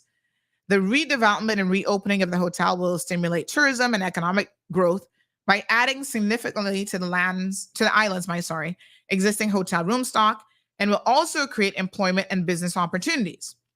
Then we had the West Bay Road alignment, which caused a lot of controversy. So the section of West Bay Road shown in orange, overleaf, and I'm going to show you that here in a second, will be legally closed, becoming part of the adjacent land parcels. Plans for the redevelopment of the former Courtyard by Marriott Hotel and expanding public beach will mean that vehicular access between Raleigh, Quay, and Governor's Way will cease, and vehicles will be rerouted as described in the phasing plan overleaf. For pedestrians and bikers, however, a meandering bike trail, so, let's be honest, there are a lot of people who do walk and who do cycle. They might not be able to afford a car. It's actually safer for them now because they have these paths available. For pedestrians and bikers, a meandering bike trail will be created between Governor's Way and Yacht Drive, which will provide them with a safe and scenic coastal path. It's so interesting because just now, when I was thinking about that, I was thinking about the lady who unfortunately lost her life right in that area, trying to cross over, the main road. And these types of paths that are created, and apparently there's a lot of them that people don't know about if you never walk, can be useful and utilized by people who don't have the luxury of being able to drive in this country. All right, so we have displayed here for illustrated purposes the future site. So they showed you kind of drawings of how this was going to go, what it is today. Phase 1, which is done, which was the Esterly Tibbetts Highway to Cayman Islands Yacht Club, and improvements to Yacht Drive and Governor's Way. Phase 2, construction continues to Esterly Tibbetts Highway from the Cayman Islands Yacht Club to Batabanu, section of West Bay Road legally closed. So that's that diagram there. And then let's talk about the road extensions and the road works that the DART organization undertook and made West Bay what it is today. Everybody wants to move to West Bay. Oh yeah, I got land in West Bay. I got to charge you $1 million because we not got no traffic West Bay. Well, good for you. But the reason why you didn't have any traffic West Bay was because of this redevelopment plan and the DART organization building that nice Esterly Tibbetts Highway. That's why y'all can boast about West is best. We don't have to sit in 3 hours of traffic to get to town every morning. Lucky you. So this included the Esterly Tibbetts Highway extension. So it was going to, they say, improve access to and from West Bay. We know that's the truth. The dual carriageway with sufficient carrying capacity for existing and future traffic will be safe. Alternative route between West Bay and Georgetown that will not be as accessible to hurricanes and flooding. DART is giving approximately 32.5 acres of land for the extension to the government and has waived its right to compensation. Anybody got a calculator? Do some math for me. How much do you think 32.5 acres of land on basically West Bay Road, right? The Esterly Tibbetts Highway, would be worth monetary value? Y'all get back to me. Y'all who are in real estate and development, tell me how much money I'd have to pay for that, please. That was given to the government and waived its right to compensation. Because even if the government has to take it, because the government has the right under the law to take land for expansions of roads and, these types of things, they still have to compensate you for it. So as part of this agreement, they agreed to take, we'll give you these 32.5 acres and we're going to waive our legal right to compensation. The construction value of the Esterly Tibbetts Highway extension was in the region of $26 million. Then we have West Bay land. So in addition to funding and delivering the road works for the Esterly Tibbetts Highway extension, DART has given, again at no cost to government, land for the new roads totaling approximately 32.5 acres. That's what we've just said there, which includes, or is this another 32.5? I think it's the same 32.5, which includes a new Governor's Way, the Esterly Tibbetts extension, all the way down to Batabanu, and for the future Reverend Blackman Road. In addition, as part of the community investment component, maybe this is what Mel was asking about, DART has given the government approximately 20 acres. So there's another 20 acres at the northern end of the Esterly Tibbetts Highway extension in West Bay Road. So government intends to use the land for parks and educational facilities. The total approximately 52.5 acres related to the West Bay Corridor projects. I'm assuming, Mel, you can correct me if I'm wrong, that is what you are inquiring about. Now, I see that the government has just issued a statement this morning. I'm going to send this to our team for Renee to put this up as quickly as possible on the website. But they've issued a statement actually in relation to this very same thing. So we will now get to that statement here in just a minute.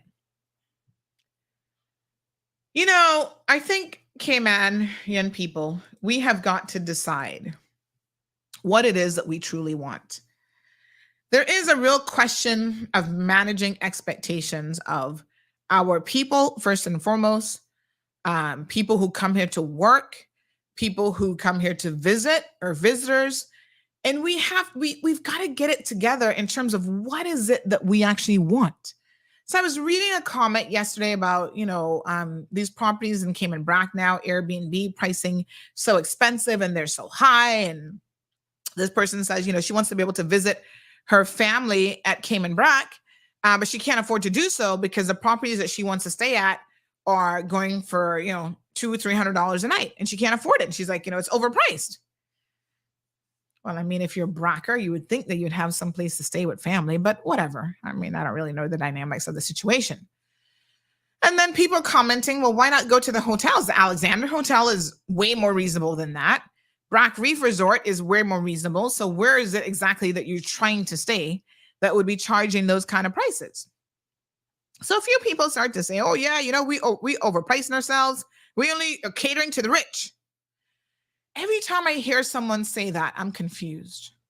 I'm legitimately confused. Because I need to ask you all, Caymanians, what is it that you want? It has to be a balancing act, no doubt.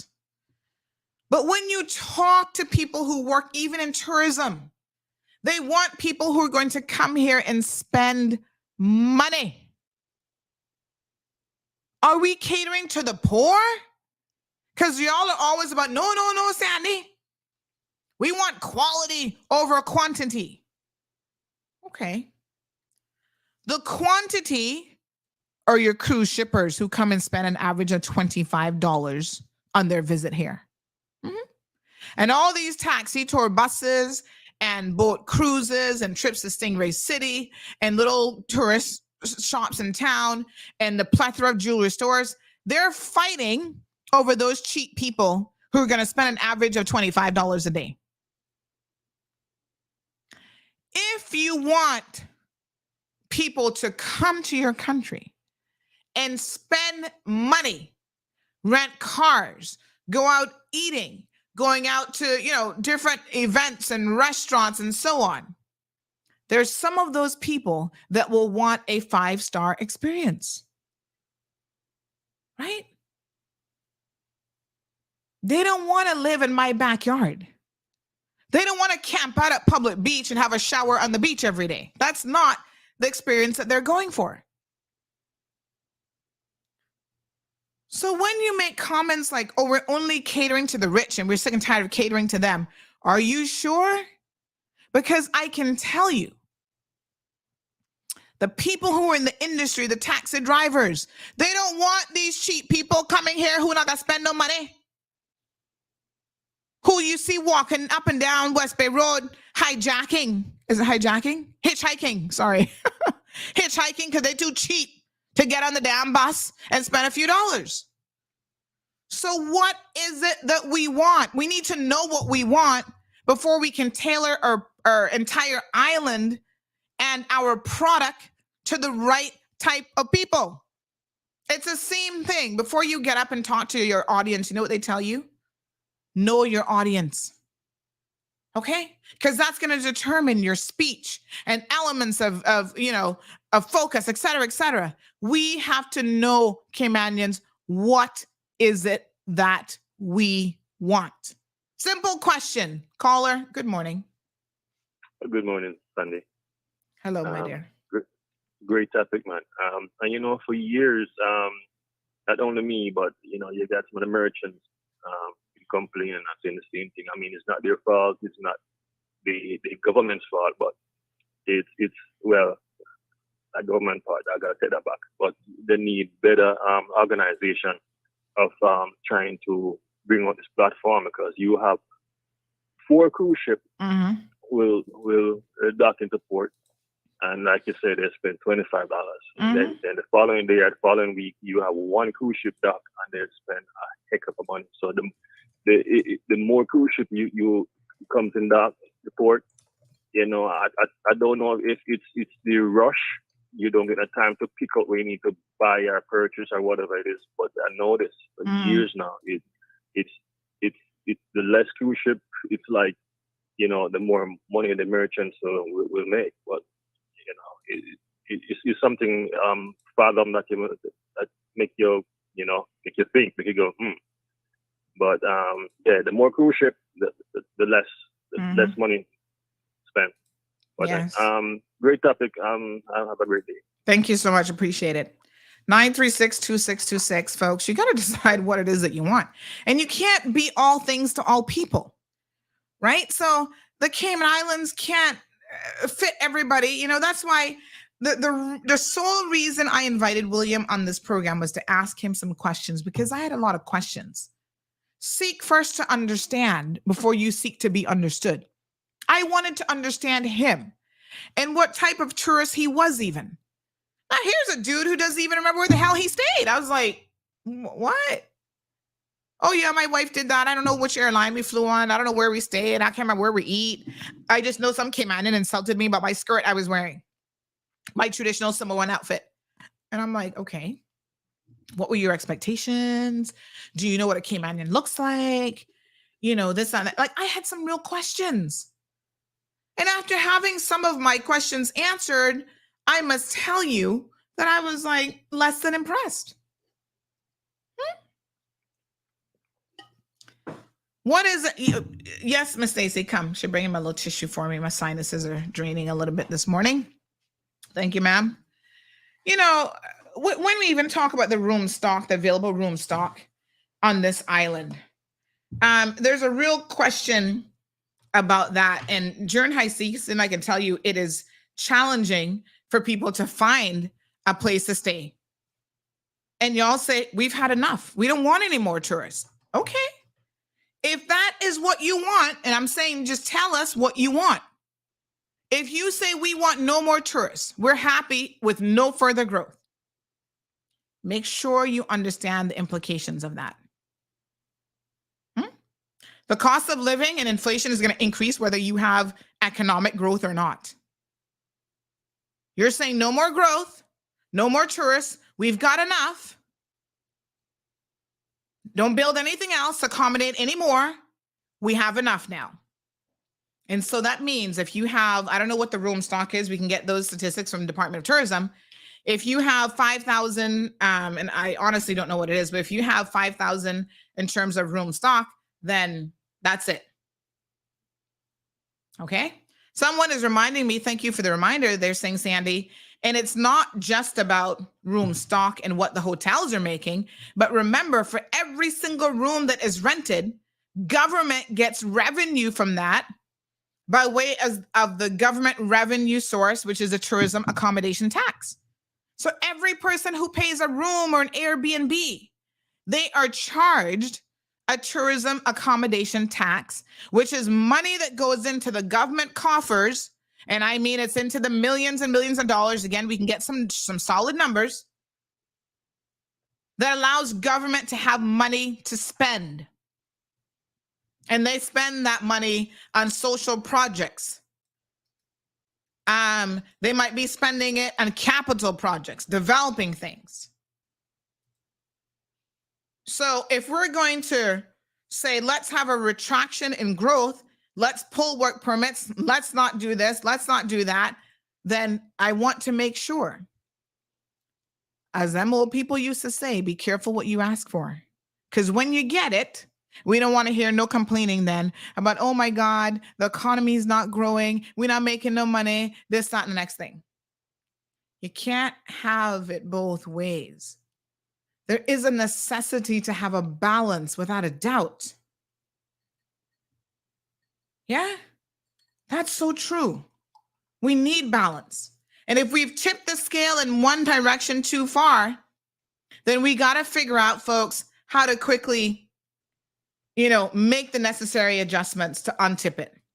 I have no issues with that. And while y'all cussing people like Wayne Panton, there's a lot of people who argue that that's exactly what he's trying to do. He's just trying to say, hold on, let's not forget the environment, because you screw that up. What are people coming here for? They're already complaining about what are they coming here for, but they're still coming here to dive. And you guys are going to hear, I think it's so, I just love talking to older heads because they teach me stuff that I had no clue about. A couple of days ago, I had the opportunity to interview Mr. Burns Ruddy, 91 and a half years old. And he's talking about the early days of tourism because they were here. They know what they're talking about. They're not no Johnny come lately. Like Mario trying to tell us how it was when he was even he wasn't even alive. Excuse me. He was not alive at the time. These are people who lived it. And I said to Mr. Ruddy, Mr. Ruddy, tell me something.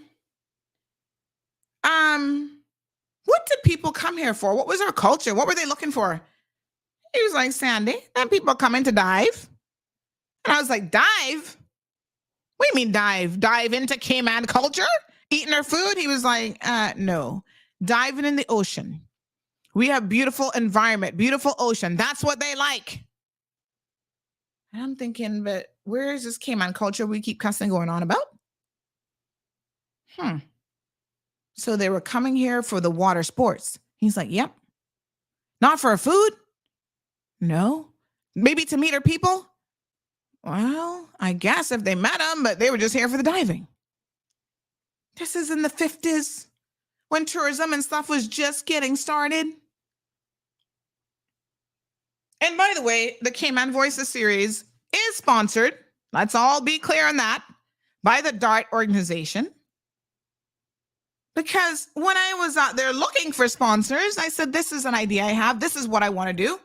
Somebody told me in government, they said, Sandy, I cuss these people in government because they tell me they were going to do this same style of thing that you're doing, and you're doing it all by yourself. And I said, well, I am grateful for corporate sponsors who make it possible for me to be able to do it, such as the DART organization.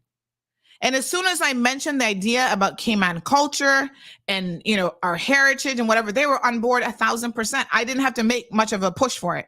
They were like, yeah, this is the kind of stuff that we like to get behind. I was like, really? Okay. It wasn't a hard sell. Another Cayman Voices interview y'all need to go back and listen to was with Miss Susie Soto. So when Miss Soto was talking about, the first hotel there that she had in East End, and she's trying to hire Caymanians, she says in those days they hired Caymanians. And still, she was hiring Caymanians, and they were telling her, no, I can't do that job. I can't face people. I don't know how to talk to people. Go back and listen to her interviews.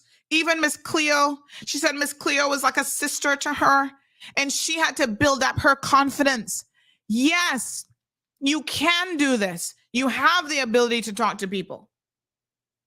This is why I'm saying that we as Caymanians also need to have a very close look at our own shortcomings as individuals and as people. I don't know what it is. Is it the way that we were raised? I mean, I don't have this issue. But it's also noteworthy that I spent 15 years of my formative years overseas. Nobody can't roll up on me, right? And tell me that I can't do a job. You just got to show me how to do it. And I can get it done. I have the work ethic. I have the brain capacity. I can talk to people. I can sell ice and Eskimo too. Just give me a chance to do it. But our people don't even have that. What's the word that I'm looking for? Right? Whatever. To be able to just go out there and face people and sell and do this and do that. We look like we're scared of the world. Good morning, caller. Hello? Caller? I can't hear you. Call us back, honey Chan. So the office of the premier issued a statement 36 minutes ago. The rumors in relation to the proposed swapping of the public beach for London House, Victoria House, or any other property are absolute nonsense. You can imagine the premier is having to take time to address this rumor, but I'm glad he did. He says it simply is not true. The government has never been involved in any such discussions. If this rumor campaign is deliberate mischief, know that this government won't be distracted by the lies and misinformation thrown from the shadows by nameless and faceless cowards. Ooh, honey child. Oh, Premier Panton grew some kahunas this morning. We have the people's work to do, and that work demands our attention and our focus. Good morning, caller. Hi, good morning, Miss Sandy. How are you? I'm good. I'd like to check on what you said about Caymanian afraid of talking to people. They're afraid of, being exposed to certain stuff. And because I have a lot of Caymanian friends, and they always say to me that you're so outspoken. How do you do it? Why do you think we're afraid? You can find that inside of you. Yes. It is inside of you. You have to push that out. There's nobody that can get it out for you. It's not difficult to be outspoken, and if you feel uncomfortable to do that, then I feel like something is really wrong. If you can feel uncomfortable to talk, to interact and socialize with people, I don't know how or why people is afraid of interacting and socializing. I feel like that is one of the best things you can ever do. Is to interact and socialize. Yes, because let's be honest, in tourism, it's probably the one skill that you really need. Exactly. You know, when I go into, I'll give you an example, caller. I enjoy Casa 43. You know, they have some good food on the menu, honey chow. So when I go in there, there's a bartender there. I'm trying to remember his name now. I can't remember his name, but he'll know. Christian. Yes. When I go in, Christian is like greeting you. Hey, Miss Sandy, what's going on? I mean, it makes you feel like you're welcome. Exactly. Like you want to be there. I don't know why, because most Caymanian, they are very shy. Even when you go to business places and they're talking to you, they're not really looking you into the eye. They're shying away. They're turning their head. They're holding their head down. Why? I don't know. And that is and that is not professional, because I feel like working in the tourism area or even places that you have to deal with a wide variety of people, the customer service oriented. I feel like one of the best thing you can do is when you're actually talking to somebody and you're actually staring them dead in the eye. And then you gain that confidence. Yes, that's the word I was looking for. Not, Caymanians lacking some confidence. Yes. Yes, and it's not hard. It's not hard, because when I was back in Jamaica going to school, growing up in my community, they used to have this yearly pageant that they put on, like they call it Miss Maypen or Miss Clarendon or so. So we normally enter from we were going to primary school. And right there and then we gained so much exposure. So all of the children that live in the neighborhood that they were a little bit shy is like being out there and interacting with different people and socializing with different people. It actually take all that shyness away from you. But you have a lot of Caymanian, they like stuck up, they don't want to talk to people. If you even say good morning to a Caymanian, they barely even want to answer you. They pass you, no good morning, no nothing. So sometimes for me as a Jamaican, I am I feel really bad sometimes when I go to places and like you say good morning and nobody answer. I'm not used to that. And they are like that. And I feel like they need to step out of their comfort zone and just be themselves. Don't try to be anybody else. Just be yourself. Yes, thank you. Thank you so much. I appreciate it. I mean, it is a peculiar situation, to be quite frank. It is Miss Brenda just joining us. She said, "What did I miss?" Good morning, Miss Brenda. It looks like Perla's happy to see you. She says, "Yes, Brenda is in the house." Well, I tell you what, I'm reading some of the comments here, and there's some people who are saying, Nikki says, well, there are cruise ship passengers who spend way more than $25. That's the average. And that statistic is coming from government. I mean, I'm not making it up. I might have to get some updated figures, but that's what it is. Lavana, says, I have been on many cruises and cruise ships and cruises, and they really, really don't spend any money on land. Then they run back to the ship when it's time to eat because it's included in the cruise price. So let's be honest, with the exception, there are some high-end cruises that you can certainly take, but the appeal for a lot of people with these cruises is the fact that you have an all-inclusive situation. And a lot of travelers also enjoy that all-inclusive vibe for hotels as well. And here in the Cayman Islands, correct me if I'm wrong, but we don't have any all-inclusive facilities. Jamaica has a few, like the Sandals properties, and what is the other one called? Rui, whatever, where they're all-inclusive. You eat, drink as much as you want, and it's a flat fee, and that appeals to a lot of people. Cayman has not a single all-inclusive facility. Good morning, caller. Good morning, Auntie Sandra. How you doing today? I'm good, honey. How are you? Yep, not doing too bad at all. Wonderful. You see, what we're talking about the other morning that a lot of people mightn't understand me was when I said it took us 20, 30 years to get where we is. And it's not gonna happen overnight now. You hear that lady just called?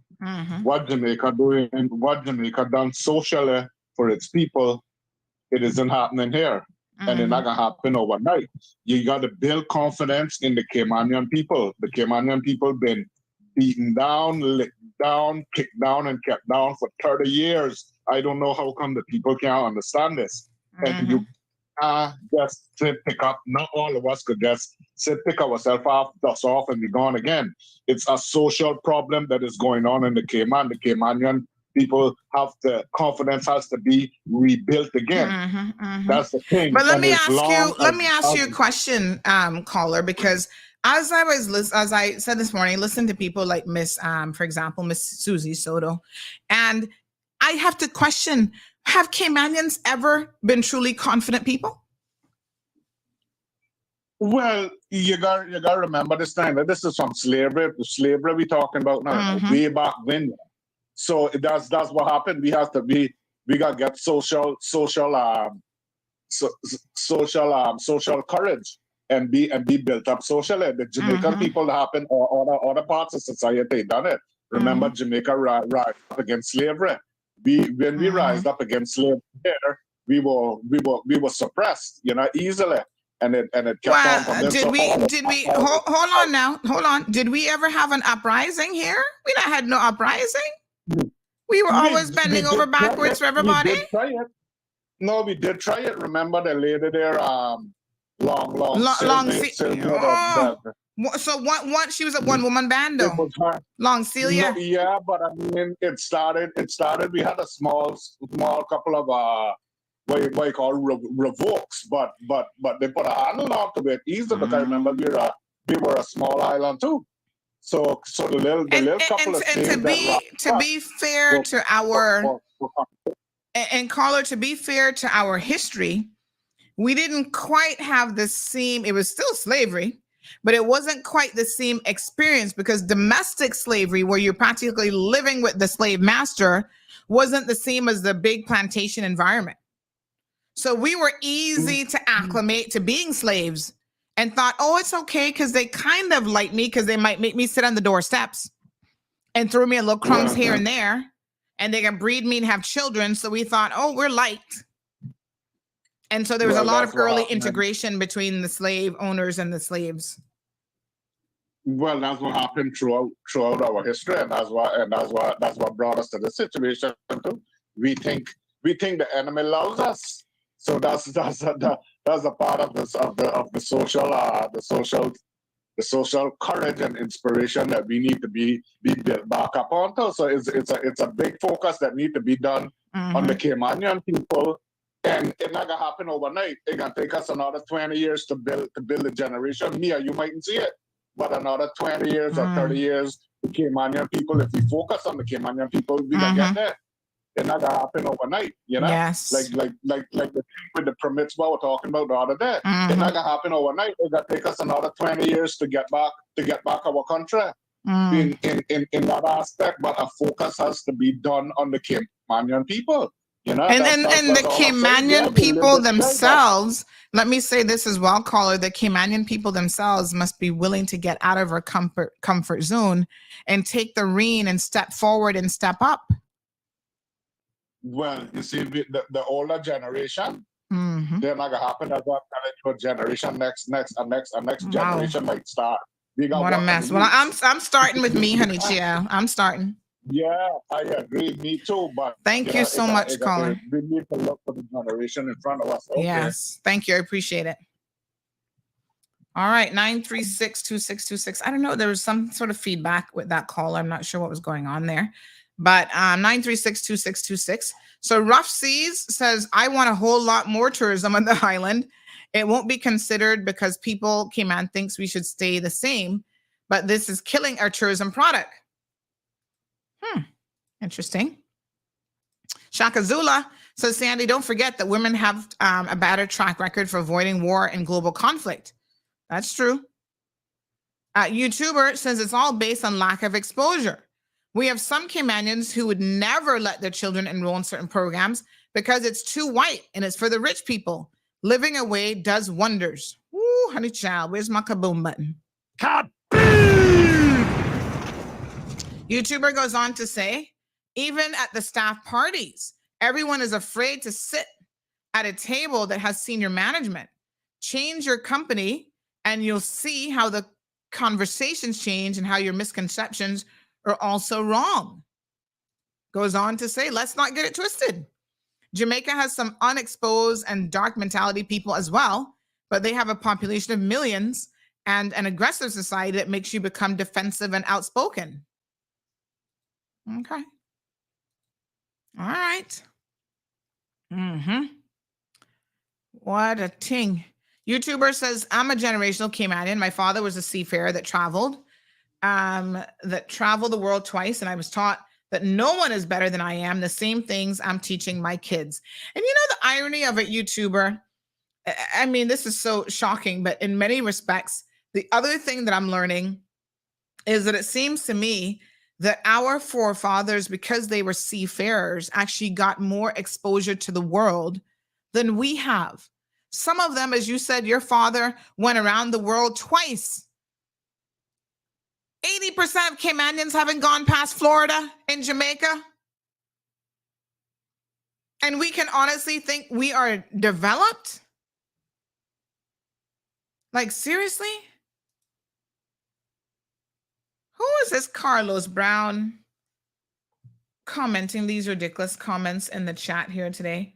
Carlos, we don't accept any violence on this show, and we don't accept such comments. So please go find yourself somewhere else to make these ridiculous comments. You're going to now be blocked. I don't know who you are and what your story is, but I'll do you the favor of blocking you from now.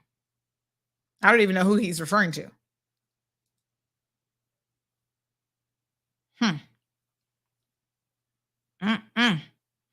Beatrice, good morning. Says a majority are aloof and indifferent. Caymanians are generally not inquisitive about other people. I don't know. Like I said, our forefathers did a better job of finding out, and going all over the world. Good morning, caller. Good morning, man. How are you? I couldn't be better, man. That's beautiful. Forgive me if I might repeat something of what you've said. I've been working at some stuff out in the field today, but someone called me and said I should call into you in connection with the public beach being a rumor about it being given away.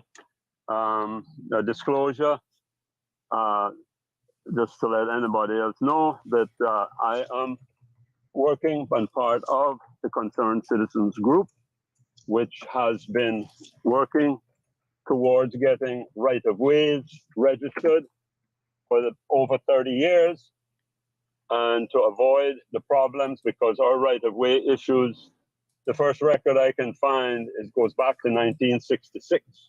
And government has neglected to do and continues today to neglect what should be done to get this issue fixed. The Public Lands Commission. But Billy, can I make sure that you're on target with the actual issue that we're talking about today?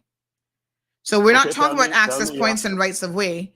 We're talking very, very specifically about this rumor that is floating around that government is doing some sort of land swap for the Indigo Hotel. Okay. All right. Okay. Are you going to speak on that, or are we going to change topics? Very much. No. Well, it's the same topic.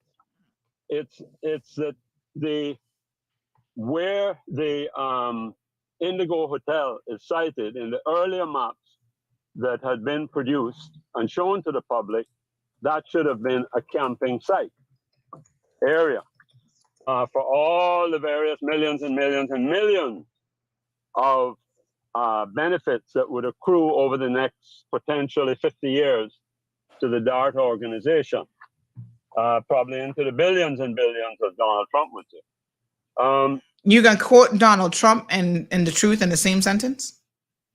Okay, all right. I think you're using some faulty logic this morning. I'm just saying, but continue. It is an unending amount of benefits, future benefits that will accrue to that organization or whoever inherits that organization, going over many years. So that site was shown where the Indigo is as being the site for camping to be done, as to expand the camping that was done on the public beach. But that is not the only area on the West Bay Beach where camping took place. For decades and decades and decades, camping took place at other areas on the West Bay Beach, some of them just north of the Kimpton Hotel. And all of these areas are shown in the 2017 beach access report that was done in all 3 islands by the Lands and Survey Department. In 2000, you can look that up on I'd say 1,170 pages of pictures and measurements and all kinds of stuff showing those accesses. Included in that report was the areas that over 500 or about 500 people submitted to government in 1999, May and June of 1999, submitted to government 500 affidavits from West Bay Beach, South Sound, primarily the areas. Other people did a few in North Side. We're not part of that. We tried to find out from them, but they wanted to do their own thing. Of these 500 affidavits that were submitted for the registration of land under the prescription law, that those have never ever been registered. Now, when the PLC was being formed, that was formed with the stated purpose to provide a vehicle to get them registered. Well, the prescription law already provided for it, and we realized that that was just dragging, as they would say, a red herring across the road to try and let the tracking dog not understand what they were doing. And these areas north of the Kimpton have now been partially blocked for the vehicle access, but people still get there by driving down Raleigh Key Road. And the social events, birthday parties, weddings, and camping still take place on those areas as they have had occurred for many, many, many years. There's some people that go there that are in their 60s. And as one lady from Scranton told me, from time I came to knowing myself, we've been coming down here camping. So after Indigo was done, and I think that was traded out of the so-called NRA agreement by the amendment number 6 in 2016. And at that point in time, they also did not give any alternative area that would be for a camping area.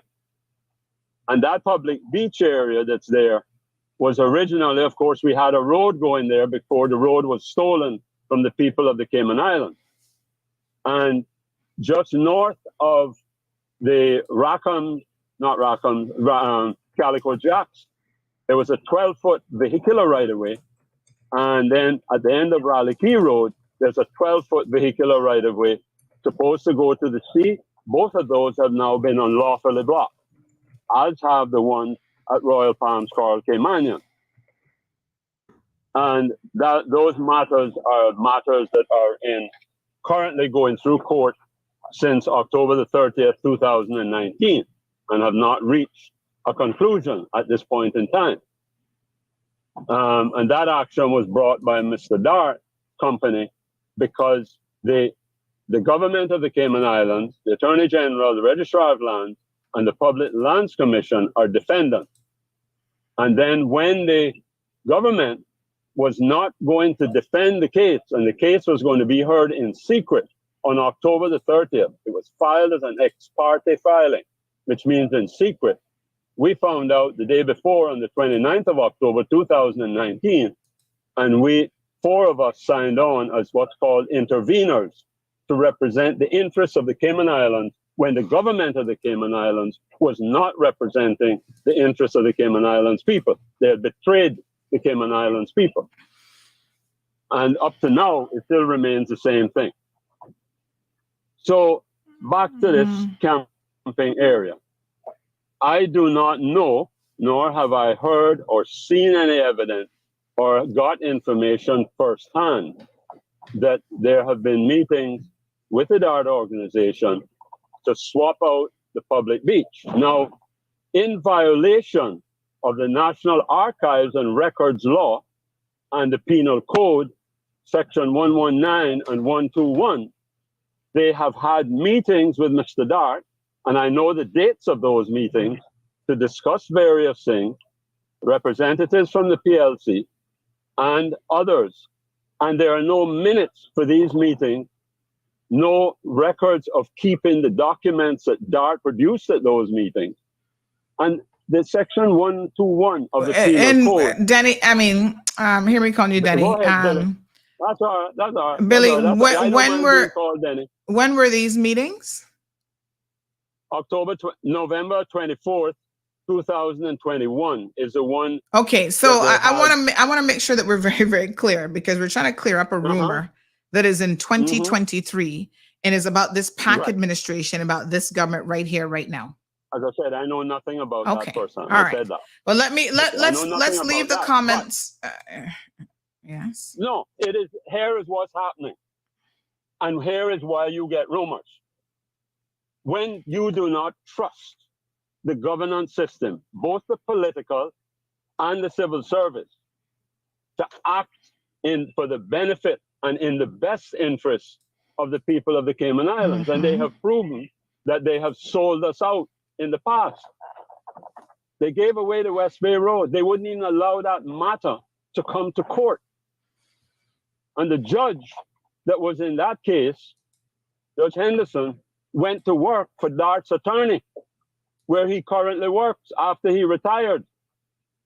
I'm not saying anything went on, but I'm just talking about optics here, okay? And a relative of his is a partner at that same law firm. And the West Bay Road case was not allowed to be heard because it was out of time, because in trying ordinary Caymanian people, when the government is taking these actions against you, when you try to get a lawyer to represent you, and if it is going against the DART organization, you have two problems. One is to get the finance to do it. But the second problem is when you go to law firms, they tell you plain and straight, we're conflicted because we work for DART, so we cannot take your case. So you run out of law firms locally. And at the middle of April, Mr. Nigel Gale, the government attorney who was handling the matter, and they got involved finally in mid-2021, in June, July 21, they started to take up the matter of the Royal Palms, Coral Caymanian, and Kimpton right-of-ways that have been taken from us or blocked.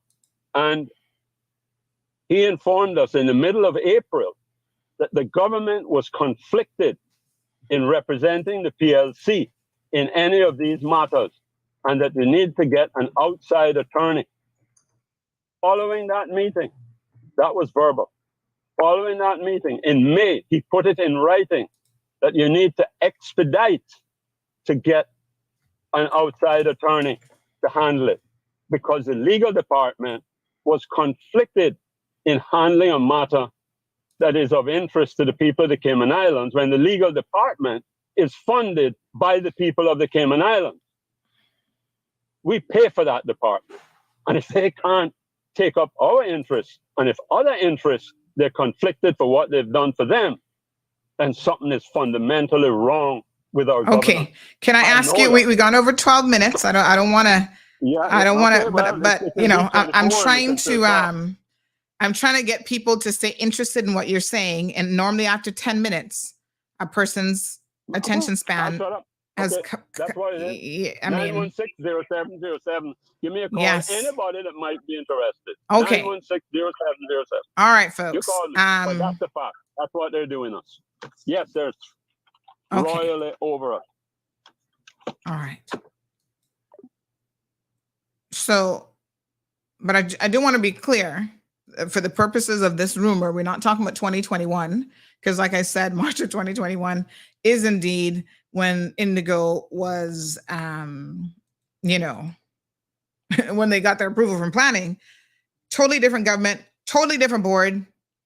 We're talking about the here and now. The allegations are about the here and now, and whether or not this government, this is what y'all are up in arms about. So I want to make sure that that question is sufficiently answered to your satisfaction, is doing a land swap. Ms. Brenda says, thank you, caller, for always sharing your knowledge. Miss Olive says, Lord, please protect Miss Sandy eyes this morning. Lord, please don't let Miss Stacy give her no more apple cider vinegar mixed with ? Thank you, Lord, for answering my prayers. Oh my gosh. Miss Olive would like for him to be featured in Cayman Voices. Why not?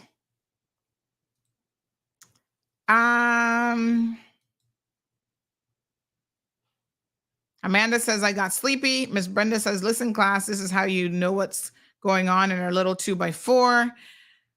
I think it's probably a question of how it is delivered. And so let me make a recommendation. There are a lot of people on this beautiful island who have a lot of knowledge and information, and without a doubt, Billy Adam is one of those individuals. He's a very knowledgeable man. I'm going to do a shameless plug for Bobo. Nobody's encouraged me to do this. Nobody's paying for this, but I think this is a good idea. Right here on this show, on this station, you can get your own show. Whether you're an environmental activist, maybe your niche is human rights, I don't know, whatever.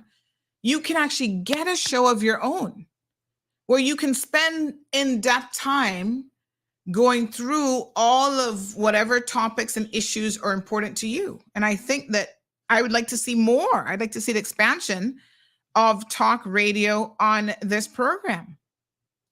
Not on this program, but on this station, I should say properly. Contact DMS Broadcasting. You pay for the time, so pretty much you can say whatever you want. Siobhan says, I was tuned out of that conversation. Oh gosh, Miss Darlene says, hold my belly. Amanda says, me too. I kept out, but had my timer on. Rough C says, as a matter of fact, that is when that guy, William, should come to Cayman during Easter camping, because this is the most cultural thing we do in Cayman, and he would still be disappointed.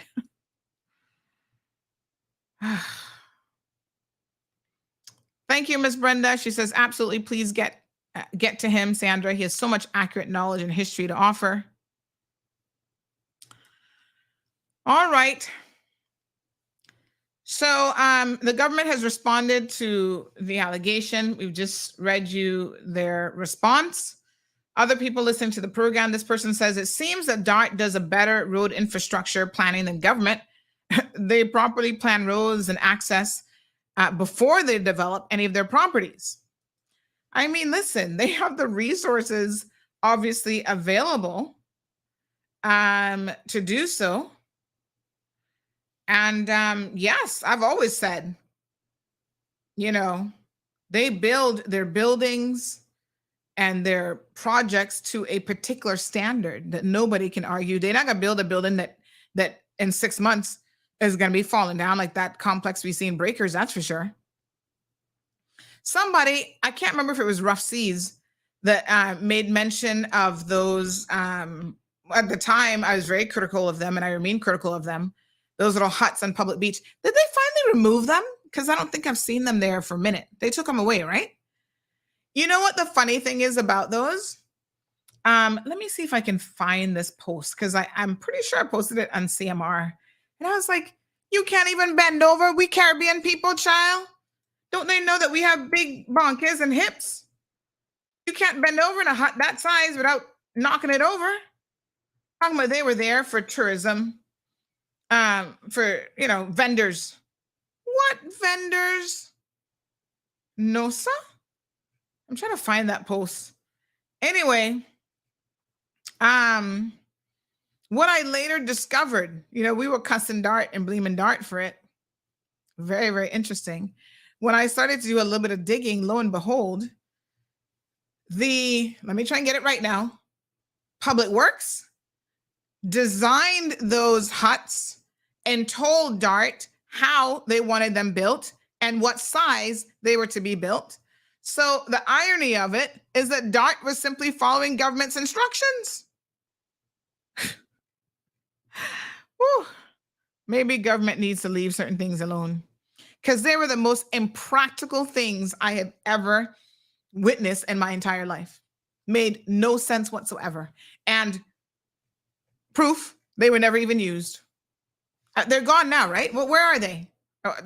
They became something at the landfill? Are we repurposing them in any way? No, sir. I'm trying to find that post. What would I have called it? Beach. I don't even know if I called them huts. I don't know what I would have called them. Let me see. Trying to find that post, honey child, because God knows that was a severe disgrace. Oh, yes. Oh, that was vendor application. They're still there? I see a picture from May 18th. Oh, God, they're horrible. Can we get rid of them if we haven't already? We can repurpose the wood, I believe. Someone said that John designed the huts. Oh, my God. I'm still trying to find that post because I was like, this was several years ago. I said, no, honey child, we got to do better than this. We can't be putting this on vendor kiosk. Let me see. Did I use? Oh, no. I'm trying to see when I would have talked about it. Oh, yes. Here's my post from October the 12th of 2019. This is what I posted. I said, these are the new houses for the craft market at the renovated 7 Mile Beach. Are we the only ones not terribly impressed by these? Super small. I said I expected a little bit better from Uncle Dart, to be honest. Well, lo and behold, it wasn't Uncle Dart. Uncle Dart had a slip of their mind and decided to listen to government because government was the one who was like, okay, this is how we want it done. And da-da-da-da. You guys just spend the money and get it done. So Dart built these because Public Works said to build these. Somebody at Public Works should have been fired. Honest to God. Let me show y'all because y'all probably don't even remember. But I don't even know if they're still there. I might have to go. I need to go visit Public Beach, child. I need to spend more time on the beach. Let me see now. Where did I just put this? Yes, honey. What a hot mess. I mean, they were just, I'm like, okay, you expect a vendor to, where is this? Oh, there it is.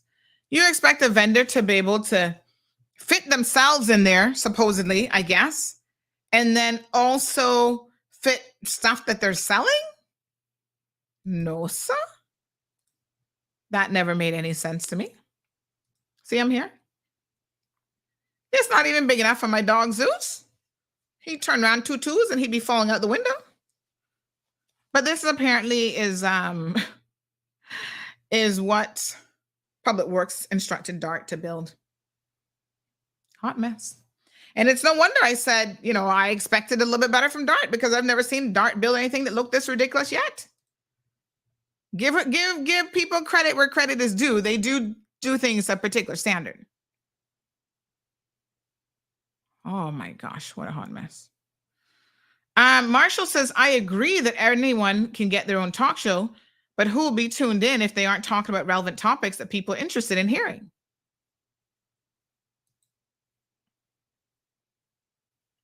Amanda says, no, we don't want him back here. Leave him in the U.S., making him fix America's problems. Oh, my God. Miss Darlene says, Mackenzie says, listen to what they want and who they want to listen to. Huh? Leroy, behave. Strong Wilt says, hey, Sandy, you remember those government houses that Frank McField had built for Caymanians? You can't even turn to time. Yeah, you can't even turn to time in them. Turn 2 times. Oh, sorry. You can't even turn 2 times. Well, they no longer exist. They all fell apart. They were rusted. Bathtubs were too small for people to fit in. That was a complete waste of money. My God, what a project. Somebody just said the biggest pile of crap and waste of money. That was proven. I'm afraid to say that's why y'all will never vote for Frank again, because he could not manage that project properly. No, sir. They were built like SH, you fill in the blank, says this person. Marshall says some people, chicken coops are bigger than those huts. Oh, Siobhan says, oh, yes, I'm kind of remembering those now. Let's read some more of your comments. That's funny. Yeah, that was a massive failure. Yes, we just read that issue on air. All right. This person says, let me see here now. Where are we starting?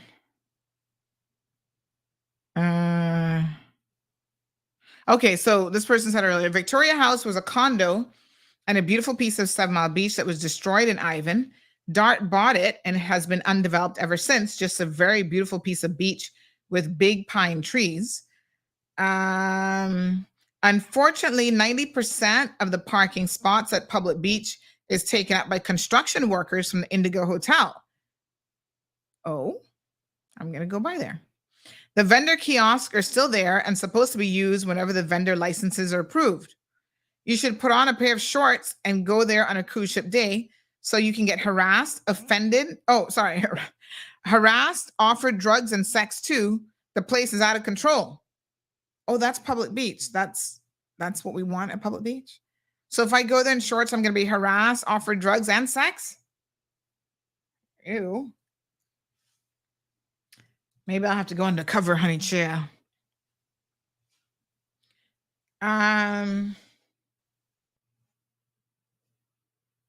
So someone says, hi, Sandra. Those huts were designed by John Doak, Jackie husband. It was commissioned by DART. That, my fear, I can tell you, is a fact. Well, other sources have said, and we can certainly ask for proof of this, that the Public Works Department is the one who gave them the dimensions and the instructions of what to build. Now, the good thing about it is, especially when it comes to government documents and stuff, we can find out. We can say, show us the email, show us the paper trail.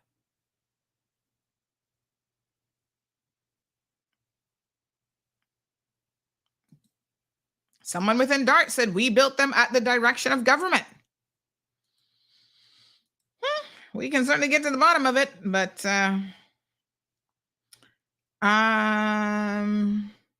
this one says, morning, Sandy. As per Mr. Billy's comment, sounds like even government and the private lawyers are afraid of going up against DART on the controversial issues. Well, they have before. There's been litigation involving DART, so I'm not, quite sure. Without a doubt, folks, there are somebody just sent me some. There are people who, oh my God. Y'all are not gonna believe what somebody just sent me. Totally off topic, but anyway. There are people who, the deeper your pockets are, the harder it is to fight these individuals. Trust me, I know from personal experience.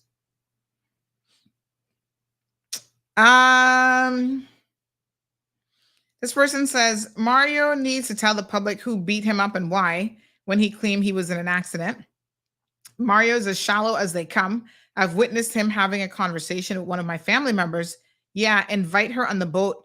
She has big breasts, in quotes. My mouth just dropped open. They're apparently looking at women, determining who gets invited on a boat trip because of how they look. Well, I am one Caymanian whose mouth not going to join church, mindful of your expressions. Lord Jesus. Wow. This person says, John promised his Bordentown people the new road, and that's why he flip-floppy. And then time is running out now, so he flip-floppy again. Because PPM said, come over here and get more members. We get the road for you. Well, they were there for 12 years. Why couldn't they do it then? Someone is saying, please don't forget the lighting in the public beach bathrooms. That still hasn't been fixed. Listen, there is a division within government that is responsible, Parks and Recreation. They're actually responsible for the maintenance of things like the bathrooms and, the public spaces. Now that they've been built by somebody else, I mean, I don't think you can sit down and expect DART to maintain it. It is government property after all. And I dare say, I don't know who's in charge of Parks and Recreation, but they need to do a better job. A lot of government-owned facilities are in dire need of upkeep and maintenance and regular cleaning.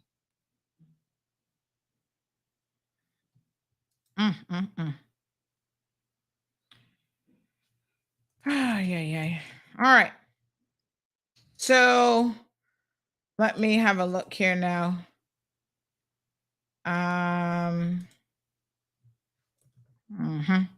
right, we do have a couple of videos that we're going to play today. Shady AF, that's Mario. What a hot mess. I tell you what, people seem to know what's going on around here. I'm just saying. So I'm going to answer this question. And then, oh my gosh, I forgot. Thank you. This caller just reminded me. I'm supposed to call Miss Magdalene. Magdalene? Hold on. I did finally get a WhatsApp message from her yesterday. And so I told her that I was going to call her this morning during the show. Hold on one second now. And I am a woman of my word. Trying to find her number. I spoke to her this morning. Poor thing. She's so stressed out. But I wanted to give her the good news. All right, here she is. Let's give her a call. Hold on one second, honey chill. Miss Magali. Magali. Okay. And plus, we want to get an update from her as well. Can we hear that? That audio sounds a little bit low this morning. Morning, Sandy. Miss Magali, morning. How are you? I'm not too bad. It's my head bothering, but I'm okay. Your head bothering you, poor thing. You under stress, yeah. But this time my pulse up a little bit, but I'm okay. Yeah. So I wanted to touch bases with you for two primary reasons. The first one being, can you give us an update? We did call yesterday, again, the RCIPS. We finally got a hold of Mr. Brad Ebanks, and he has promised that he's going to get someone on it. But up until yesterday, have you had anybody call you from the RCIPS? Okay, somebody called yesterday afternoon, but I missed it. I went inside the house to get something. When I came, I tried to call, but they didn't know who was calling me. Okay, so I'm going to ask them to call you back then because you missed the call. Keep your phone handy. Yeah, so look, I mean, look at that. We spoke to Mr. Brad in the morning, and by afternoon you got a phone call. We're still waiting on Inspector Bess. We're still. He told one called me the day before, told me call Bontown Police Station and see if they could help me in that area. But I never did go by there. Well, we're still waiting on Mr. Best because he claimed from the 15th he was gonna have somebody call you. But anyway, all right, we got stay on top of Mr. Ebanks now. Have you heard anything further from Mr. Samuel Campbell about your money? No, ma'am. Nobody haven't called me. I haven't called him. I haven't called him. My God. Because we call him, he got a phone blocked, so he blocked you. Yeah, I just called him. He not answering. I did about week before last, he didn't answer, so I don't call him anymore. Yeah, because then he'll claim you harassing him, child. So I don't go in yard or nothing. I just stay away. Yeah. So listen, I leave it to God. Yes, well, they say God works wonders, but God also helps those who help themselves. So, but Miss Magali, listen, I wanted to give you hopefully a little bit of good news here this morning. So yesterday during the program, I was saying to people that we were going to help you. We're going to try to help you, whether it's through the police or however it's going to go civil court to get your money back from that old crook. But in the meantime, we know that you need a little funds to try and get a place of your own because you're kind of caught up with people. And that's, you know, an undesirable situation. People need their own little space. So we put together a little donation for you. The good people that listen to CMR have pulled some resources together. And so I've got pledges that amount to, I need to redo my math, but we got you covered for the $1,300 that man stole from you. So I want to be able to give you those funds in the next day or so. People are still sending the funds across. Would you be able to contact me? You just WhatsApp me and then I'll get you a bank draft and give that to you. Okay, I can give you my account number on your WhatsApp. Do you bank with CNB? Yeah, Cayman National. That's the best bank in the Cayman Islands, honey child. Yes, all right. Well, yes, that's wonderful. You send me the WhatsApp. Send me via WhatsApp your bank account number and make sure you tell me if it's a checking or savings account, and then I'll send the funds over. Yes, saving. It's savings. Yeah, saving. All right, my dear. But look at the wonderful people of this community coming together. I sent yesterday to tell you all thanks. I'll listen a little bit of it. But I Yes. missed you at first. But when you called, I was at the airport. I just came into the BRAC for a couple of days looking for my husband because his mother was sick and then he got sick up here. So I had to come from his oxygen machine for him. So I came and bring that yesterday. So I'll be back down in the next couple of days. Mm-hmm. All right. Well, you take that money and try and find yourself a place. Yeah, I'm gonna find a place. Yeah, hopefully with a better landlord this time. Yeah. All right, Miss Magali. We'll continue to press the RCIPS to get back in contact with you and try to keep your phone handy. Yeah, I love the talk show you're doing this morning. Thank you, my dear. Because I've been enjoying it. I've been watching it from about 7:30 I started. I'm still watching it. Yes. I appreciate you, Some people ma'am. make bad things, but some people make good things. But they just like I pay people mind sometimes. Yeah, I mean, But you it's the know. truth, but I came on at Jamaica women saying that people don't talk, but it's the truth. Sometimes some Caymanians don't talk to Jamaicans, they have an attitude. I don't know why. But I mean, I talk to anybody. I say Yes. hi or hello, good morning. Yeah. So I make myself feel I'm okay. Mhm. Yeah. Yeah, we definitely need It to don't look good, not to talk to people. It don't look good. yeah, we need to help each other. All right, my dear. So we're gonna try and get you sorted out, my dear, so at least you can get a little place. Okay, thank you all. And we got chase that man for your money. Don't think he getting away with it. No, he not getting away with that. I told my daughter last night he's not getting away. I still taking him to court when I get back next week. Yes. Well, let's see what the I police can call do you up and because you can feel as far as I'm concerned, he Okay. stole your money. So we need to. And police not doing nothing but it. They're not doing nothing. I don't know why. They're not. Yeah. They got telling me to go back down to the man next morning and see what he can do in each different district because he's for that area. He's for Bonjack, Eastern, and Savannah. But I never even go Sunday morning because I went to church to serve my God. I didn't go. Wow. Yep.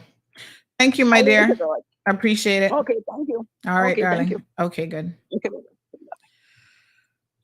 So many people taking advantage of poor people in this country. It's just unbelievable. And they do it because they think they're going to get away with it. And so we have to ensure that they're not getting away with it.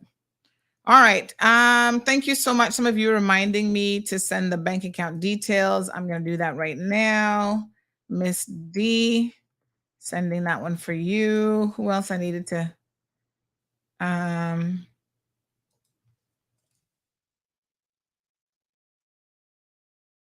All right. So, okay.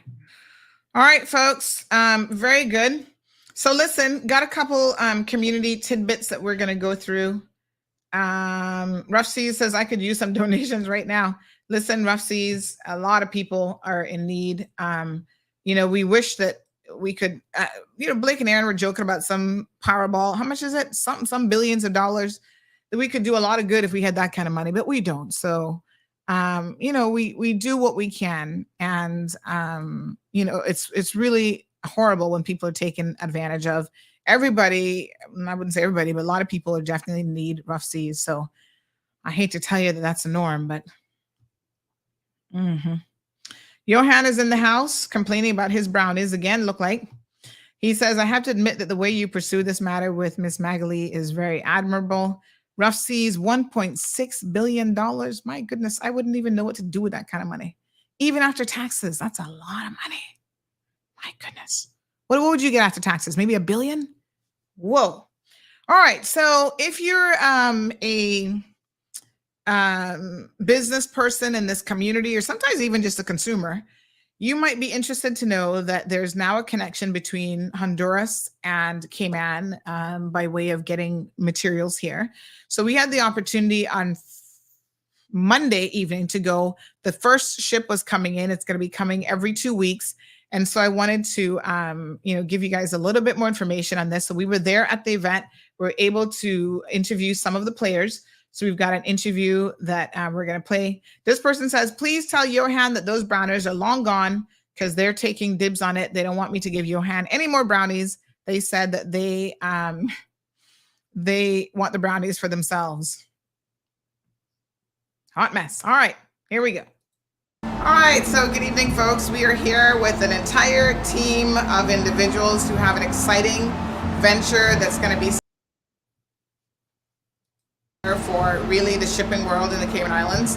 I know a lot of people are very, very excited to see this happen this evening. So first of all, let's go ahead and talk a little bit about what is actually happening. So who would like to go ahead and start off first?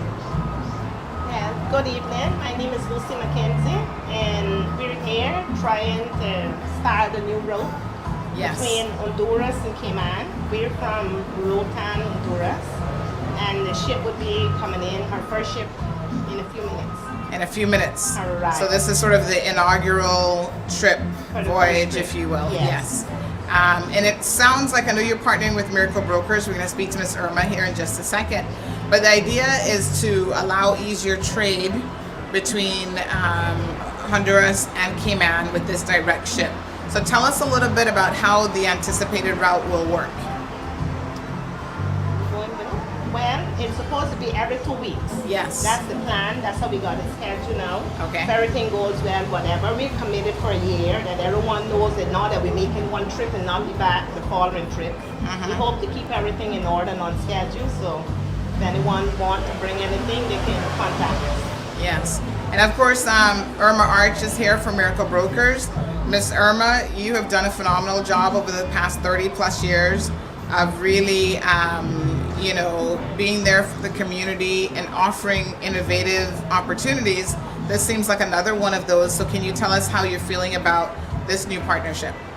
Certainly, Sandra. I'm so excited to be here this evening with this group of people bringing in a new service to the Cayman Islands. It's something I've been wanting to do for many years, and finally we're able to get together and work logistics and the finances out. And I just want to welcome island shipping to the Cayman Islands. Yes, beautiful. All right, so we've got some additional members of the island shipping team here. So tell us a little bit about what your role is. I know you've just literally gotten on island. Yes. So you must be very excited to be here. We're very excited. We're very happy with Ms. Irma for accepting our agreement to help us get into the Cayman Islands. Island shipping is very grateful. Yes. To be able to do this. This is a great opportunity for everyone involved. Right, and your name, just so that everybody. Yes. Okay. Hello, my name is Caesar, and I'm very happy to be one of the first, you know, like group of one of the first companies to send products on island shipping, right? And being able to send products all the way here. So it's a big step for us too. Okay, so you're actually representing a company in Honduras. Yes. Yeah, yes. Its name is Madeso, and we sell all kind of products for building materials, and we manufacture building materials too. Wow. Yeah. So you must be very excited because there's a lot of construction. Yeah, going on over the here. Cayman And Islands. we're happy to be for the first time here, right? And with Island Shipping that gave us the opportunity to be here, it's very good for us too. Okay. Yeah. And I understand that actually on this first ship, a customer here in Cayman has supplies from your company. Yeah, he already bought some certified concrete blocks. Yes. We sent about, I think, 10,000 blocks already. So they're gonna be here, and some samples of pavers and all stuff. Yeah, other stuff. Yeah. Oh, wonderful. Yeah. Okay, very good. And what's the plan then to get other companies in Honduras to know a little bit more about this opportunity and get on board? We are marketing the idea, the route to every provider that we know. We're getting the word out there, and there's a lot of everyone wants to know. Yes. So we just want to make this first trip so that everyone has an idea of what's going to be happening, and we're here committed for a full year to get everything going. Beautiful. All right, Irma. So of course, I know you're the Cayman Connection. So your office will be handling all of the logistics and paperwork and clearance and stuff on that side of things? Certainly, yes. All the documents and everything start going out tomorrow. And then from then on, every 2 weeks, if people... So what they're doing are they're getting certified people in Honduras that's going to be able to bring their fruit, vegetables, building materials and everything here. So I think this is where it starts to market, to get people to start buying from them. So that's where we're going to go kind of backwards. Yes. But that's our intention. So we have a marketing team that we'll start with. Okay, beautiful. All right. Well, congratulations. Thank this you. is very Thank you. exciting. Thank you. All right. All right, so we're here with two business owners in the Cayman Islands. You guys, I know, are extremely excited about this opportunity. So tell me a little bit about, what you think of the idea and what your initial thoughts are. It's very excited, Sandra, because this will face very much prices, and it's been in the making for decades. Finally, it's happening. What was needed was transportation. This has been going on for many, many years. There was no ability for transportation. Today, island shipping make it possible and make everyone in this island the opportunity for small business owners, for anyone who wants to bring goods and pass down to the consumer, because one of the most important things right now is the cost of living. And the cost of living is so high, and we're hoping that the island shipping will be the channel to actually touch directly to that issue as consumer. We're hoping that everyone in the Cayman Islands and as Honduran business owners also will be trading with Cayman directly, instead of going to the United States and pass on those prices to the Caymanians. It's a great opportunity. Plus, we observed in the pandemic that we was not able to get goods from United States. We was in a big trade because we might not be able to buy food. And now we have directly with Honduras trade, which we are more safety.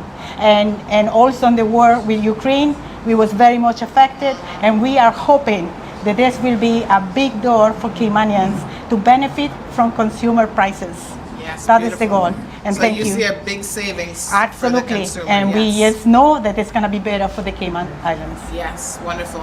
What are your thoughts, sir? Okay, my sister almost said everything. The boss, yeah, everything. We excited, Express Shipping Cargo, my company.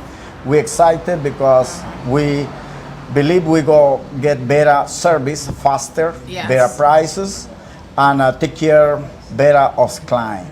Yes. So the situation like my sister mentioned is we right now we have to move cargo from Cayman to Miami, Miami to Honduras, and also we pay double. We have to pay from Cayman to Miami and Miami to Honduras. So that cost coming to the client. So that's why the cost so high. Now directly we go manage faster and better prices and better service, Ms. Sandy. Okay, Thank beautiful. All right, so again, folks, a direct route coming straight from Honduras to the Cayman Islands. We'll have a look at the ship here shortly. I think it might be coming in. We'll see what it looks like, but it can bring in all sorts of cargo, containers full of, building equipment, food supplies, whatever. So all of that is going to be organized. Thank you so much. Thank you. Thank you, Ms. Sandy. All right, so a new route. Yes, caller, good morning. Morning. Sandra, can you explain to me, sorry, what the gentleman was saying? Because I didn't understand nothing he said. He said, listen to his sister. His sister said everything. I have a question. I mean, we're always putting across and throwing it out there for the small businessman about this English test. Has our government, the questions for our government, sat down and put their employees through the test? Because I'm pretty sure a lot of them can't even hold a sentence in proper English language. But if you're going to let's be clear about but let's be clear. Government or no government, private entity. If you're going to put this out there for one man, you put it across the board for all. You cannot expect the small business owner or the big business owner to follow your rules when you're hiring people that can't even speak it either. So if you want the team to follow, you need to lead. I am just being honest. Well, but hold on now. The English language test is only for foreign language speakers. You're saying that government who... Girl, be quiet. That man is a police officer for Royal Police Force, okay? Those that know him know this. And I am shocked to know that after being here for so many years, I could barely understand what he was still saying. I couldn't understand it. And it's not about humiliating him. I'm trying to understand. That's why I said, can you tell me what he said? Well, I mean, I understood him. I mean, he obviously has a very strong Spanish accent. But you remember what I said the other day? We have someone who got out of jury duty because he was able to tell a judge that after 30 years of living in Cayman, he doesn't speak enough English to conduct, his civic duty of being on jury duty. But people get out of jury duty any way you put it, because I don't even want to touch that topic because the way. Well, I'm just saying that, you know, I don't know what options are available for people once they're here to properly learn English. I don't know if anybody offers an English language course as such, especially when English isn't your first language. It is definitely. You got people that speak basic English. You got people that can actually hold a conversation but can't read. You got people that can read it but can't hold a conversation. We know we have that. We got listening and reading, right? My thing is, if you're going to put somebody out in the front line like that, and if you're going to make it so hard for other people in society, you should implement it on your own. Well, here's what Inspiring has said. Inspiring has said, well, let's start with this. TOEIC, is that how it's pronounced? Which is the test, the English language test, is a grammar and listening test, not a speaking test. And I'm actually sure that many English speaking people can't even pass that either. Yeah, no, I am 100% agreeing with this. What you said, Inspiring or whatever I'm talking to you over the phone. I 100% agree with him because me myself have sat the test, and I can tell you this: a lot of our Caymanians, a lot of Jamaicans, a lot of people that speak so-called English language would not pass it because some of the words are in UK, labor, for example. Some people spell labor L-A-B-O-U-R. Some spell it L-A-B-O-R. And when you're doing that test, they give you a version of, I don't know who idea was to generate it. Some of the words are in UK, English language, and some is in US language. So you get all confused. When you're using the word like apostrophe B-E, we don't use those words. We learned them in school, but when we're talking, we don't use them. So a lot of us will feel it if it's even by 1 point. So if you're going to implement something, you need to know for sure that you yourself can pass it. And I'm pretty sure there's government officials that have sat that test and will agree with me today with what I'm saying. So if you're going to put something across, put it across for everybody, not just for one person. It's the same thing. It's not about picking on this man because I really don't know him. But it's like all the Filipinos that they're hiring as well. Just the other day, someone was complaining about it. They couldn't even understand what the officer was asking them. They couldn't understand. Well, maybe there's a necessity for a more practical test. All right, caller. Thank you very much. Appreciate it. All right. What a hot mess. I didn't have a problem understanding him. Obviously, he has a very, very strong accent. It's like when we had the interim CMO, y'all were complaining, but you could understand her. It had nothing to do with her ability to speak English. It was just her accent was very, very strong. And there's some foreign language speakers who are more proficient in English than native English speakers because y'all didn't pay attention in school. Let's be honest. All right, next up, speaking of education, please know that UCCI has many offerings that you can take up to improve yourself, including English, if you wish to do so. So by all means, go and avail yourself of the opportunities there. Inspiring says that test is not for Cayman. It's a university test, not for someone coming to work here. I've never seen the test. I've not had to sit the test, but I was an English major, so I'm sure I would probably pass it with flying colors. There's shipping produce, says this person. They're not a linguist, so let's move on from there. What a hot mess. All right. We caught up recently with UCCI and spoke with Dr. Robert Robertson. Here's what he's had to say about some of the things that they've got going on at that university. So we're delighted to be here again with Dr. Robert Robertson at the University College of the Cayman Islands. He's the president here at the University College. Always some exciting things going on here, and we like to check in occasionally to discuss what some of those things are and keeping everyone in the community abreast of those developments. And of course, the first thing I should say, Dr. Robertson, is congratulations. I understand that you guys have broken some records recently in terms of the admissions for this particular semester. So tell us a little bit about that excitement. Yeah, we're really excited about it, and I think you can tell coming to campus that the students are as well. There's a lot of energy around the campus, a lot of activity. We're currently just over 1,400 students, and we expect to be over 1,500 by the end of the term, because basically we're open enrollment, and we have multiple enrollment cycles through the term. So the traditional enrollment is complete. Those students are in for the September to December kind of cohort. But we have other professional development courses that generally generate anywhere from 100 to 300 students. So even if we get 100 students, we're over 1,500, which is a record for sure. Wow. So it's really an exciting time, and it generates its own challenges. You have to have the space to house all the students. You have to have the instructors, but people are really pulling together to make it a good experience for the students, which is really what we want to do. Absolutely amazing. What do you attribute the increase in numbers to? I think it's a couple of things. I think, first of all, I think the brand is improving. I think people are talking more positively about the school and its offerings. And, I think word of mouth, people vote with their feet. And so they talk to their colleagues, and they are having a good experience here, then they're inclined to come as well. Similarly, we're getting a lot of support from, from different businesses providing financial support to us.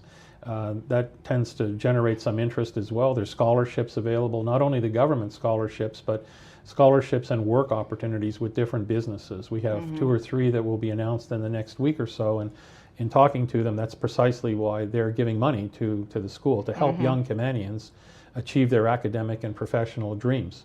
And so those are happening on a pretty regular basis now, and I'm really pleased about that as well. Now I understand that the largest area really of growth has been in the TVET section, which I was a bit surprised to hear. Right. It's not only TVET. I would say it's more workforce readiness generally. Right. So IT, for example, big uptick in IT. Which is desperately needed in the Cayman Islands and throughout the Caribbean, frankly. But also there's a big uptick in trades. So some of that is through dual enrollment with the guidance and assistance of the Ministry of Education. But a lot of it's just young people looking for a trade that pays well. And so an HVAC technician, we've had a really hot summer. If your heating and ventilation system's not working, you look to that person and you're going to pay whatever it takes to get that working. So yeah, a lot of interest in those areas. Yes, absolutely. Wow.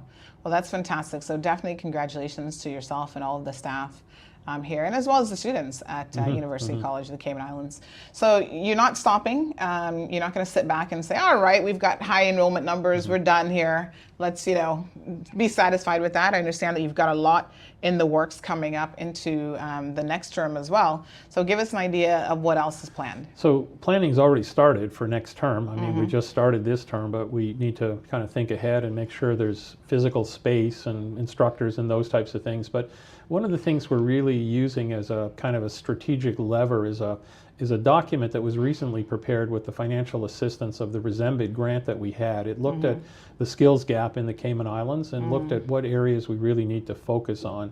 Hospitality was one of them, IT, the trades, and try to bring professional certifications to the table. So in the next term, we're really looking at shorter courses, accelerated completions, but industry certifications to go with them.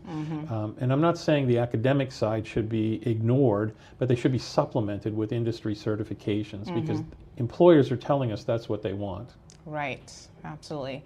And of course, those certifications are useful for people who may be already in the workplace, in the workforce for a number of years and just want to do that additional bit of training. Correct. Yeah, we have students, I think the last I heard was sort of 16 to 60. We have students of all ages, and a lot of people are coming back to retrain, to upskill is the term that people are using, because the job they were in is maybe a dead end, and it's just a job, it's not a career, and they want to have more of a career focus. So, and that's happening quite a bit. We're getting a wide range of students coming in. And speaking of the Resembid program, recently you had your graduation ceremony for, I think that was the first cohort of students that actually did that program. So tell us a little bit about how successful that program was for you. Well, that's another piece of the puzzle in terms of branding the program. So 52 students graduated, and I think the publicity around that and the fact that most of those graduates ended up getting a job, which was the whole plan from the beginning, that's what generated additional enrollments. And so that was really helpful, and it also introduced those students. I've talked to some of them who said, getting that first certification was not as hard as I thought. So I'm gonna go on and get level 2, for example, in NCCER or another CompTIA certification. And I think that's that's what I tell students. I was in a class this morning, and I say to them, at some point, education is like, eating an elephant. You have to do it one bite at a time. Like, find your interest area, but don't try to consume all of it at once. You just won't be able to do that. And so if they can generate a plan for themselves, and you might deviate it from time to time, you might drop out, go to work, maybe to support yourself or your family, but keep your eye on the prize. You want a better life, you want a better career, you want better income. And so if you stick to it determinedly, you're going to achieve it. Yes, absolutely. And what more can we expect then in terms of the Resembid program? Is there going to be additional funding? Correct. Yes. Yeah, quite a bit actually. So we'll see some physical changes. So the next changes will be around the campus, providing some energy sustainability solutions. The camp, it's older buildings, and so we bleed a lot of energy, unfortunately. So we now have an energy audit that shows us specifically where energy needs to be conserved. And so we're going to do some things like double glazing windows and doing some things that will save us energy costs. In addition, there will be solar panels placed on the hall. The hall is an emergency shelter, and so panels there will be very beneficial for a variety of reasons, including the fact that it's an emergency shelter. So if power goes out, that building ostensibly could generate its own power if it's worked correctly. In addition, one of the things that will come is a campus master plan. The campus is kind of older, and you can see it's showing some strain in certain areas. So there's buildings, there's parking, and we have a nice courtyard now in the front, but we really need to think about where else could we put buildings, or perhaps maybe go to instead of a series of 2-story buildings, maybe 1 or 2 4-story buildings and have more green space in the campus. I'm not saying that's the solution, but at least look at it. So we've been charged by the ministry to do a campus master plan, and that should be complete probably at the end of Q1 2024. Wonderful. You're keeping very, very busy. Yes. Yes, this is fantastic. So I also understand that one of the last times I think we were here visiting the university, there was a lot of excitement around a memorandum of understanding that was signed between yourselves and a university in Massachusetts, and I understand that that is gaining some positive traction as well. So perhaps give our listeners a little bit of an update on where that stands. Yeah, I think those there's a number of those agreements that we have signed or are about to sign. So one of them is with New England Institute of Technology, which is actually in Rhode Island in Providence. So we have a partnership with them now to try to offer some courses here, perhaps even virtually, that we don't currently have. We're not trying to reduce our brand to build theirs, but there's some synergies where 1 + 1 = 2, for example, or 3, I should say, instead of 2. So we're working with them on doing some things like that. Maybe some joint virtual classes on the same project and then present to the joint class. Maybe some things around instructors to improve their credentials.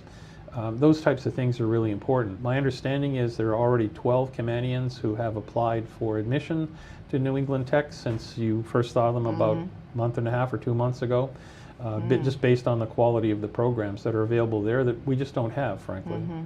We're also looking at another agreement, by the way, with a school just outside of Tampa. It's called St. Leo University. It's one of the largest Catholic universities in the United States.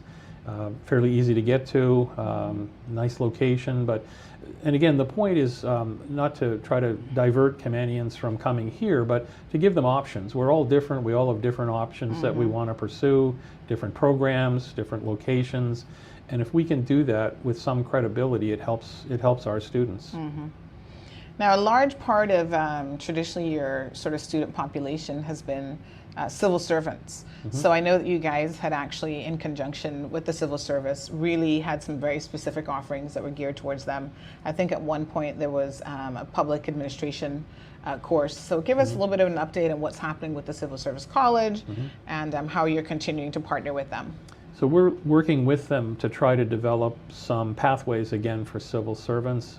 It's fairly common that civil servants in other countries have worked with universities and tried to develop the skill sets that they need to perform effectively in their jobs. So we've had 2 or 3 preliminary meetings with them around some specific areas, one of which is IT, which obviously in the public service and in many industries people really need.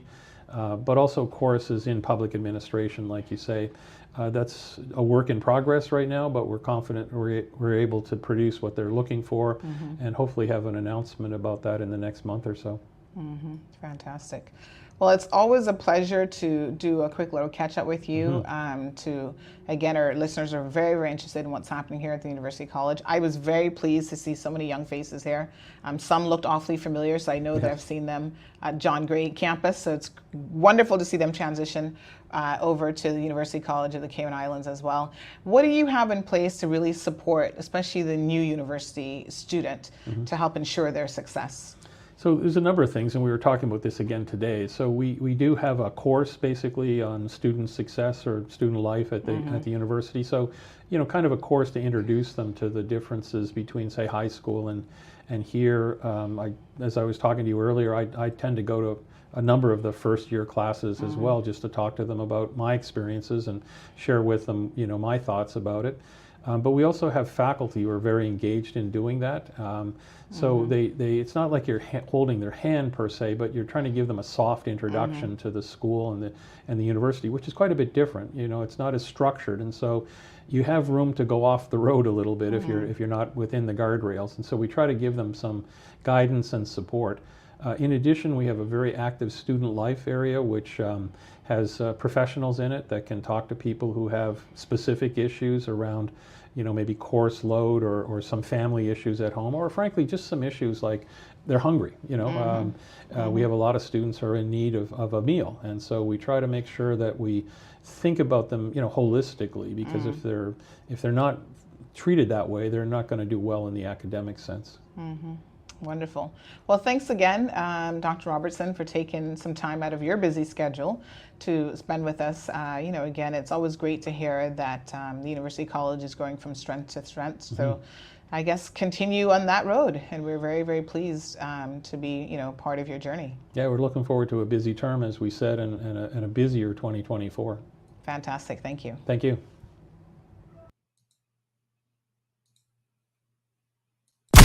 Thank you for tuning in to another episode of The Cold Hard Truth on Bobo 89.1 FM. Cayman's #1 talk show is live weekdays from 7:30 a.m. Never miss an episode again. Watch anytime on CMR's Facebook and YouTube channels for the latest show episodes. Don't forget to follow us online on our social media channels. And visit CaymanMarlRoad.com for all the latest news and community happenings.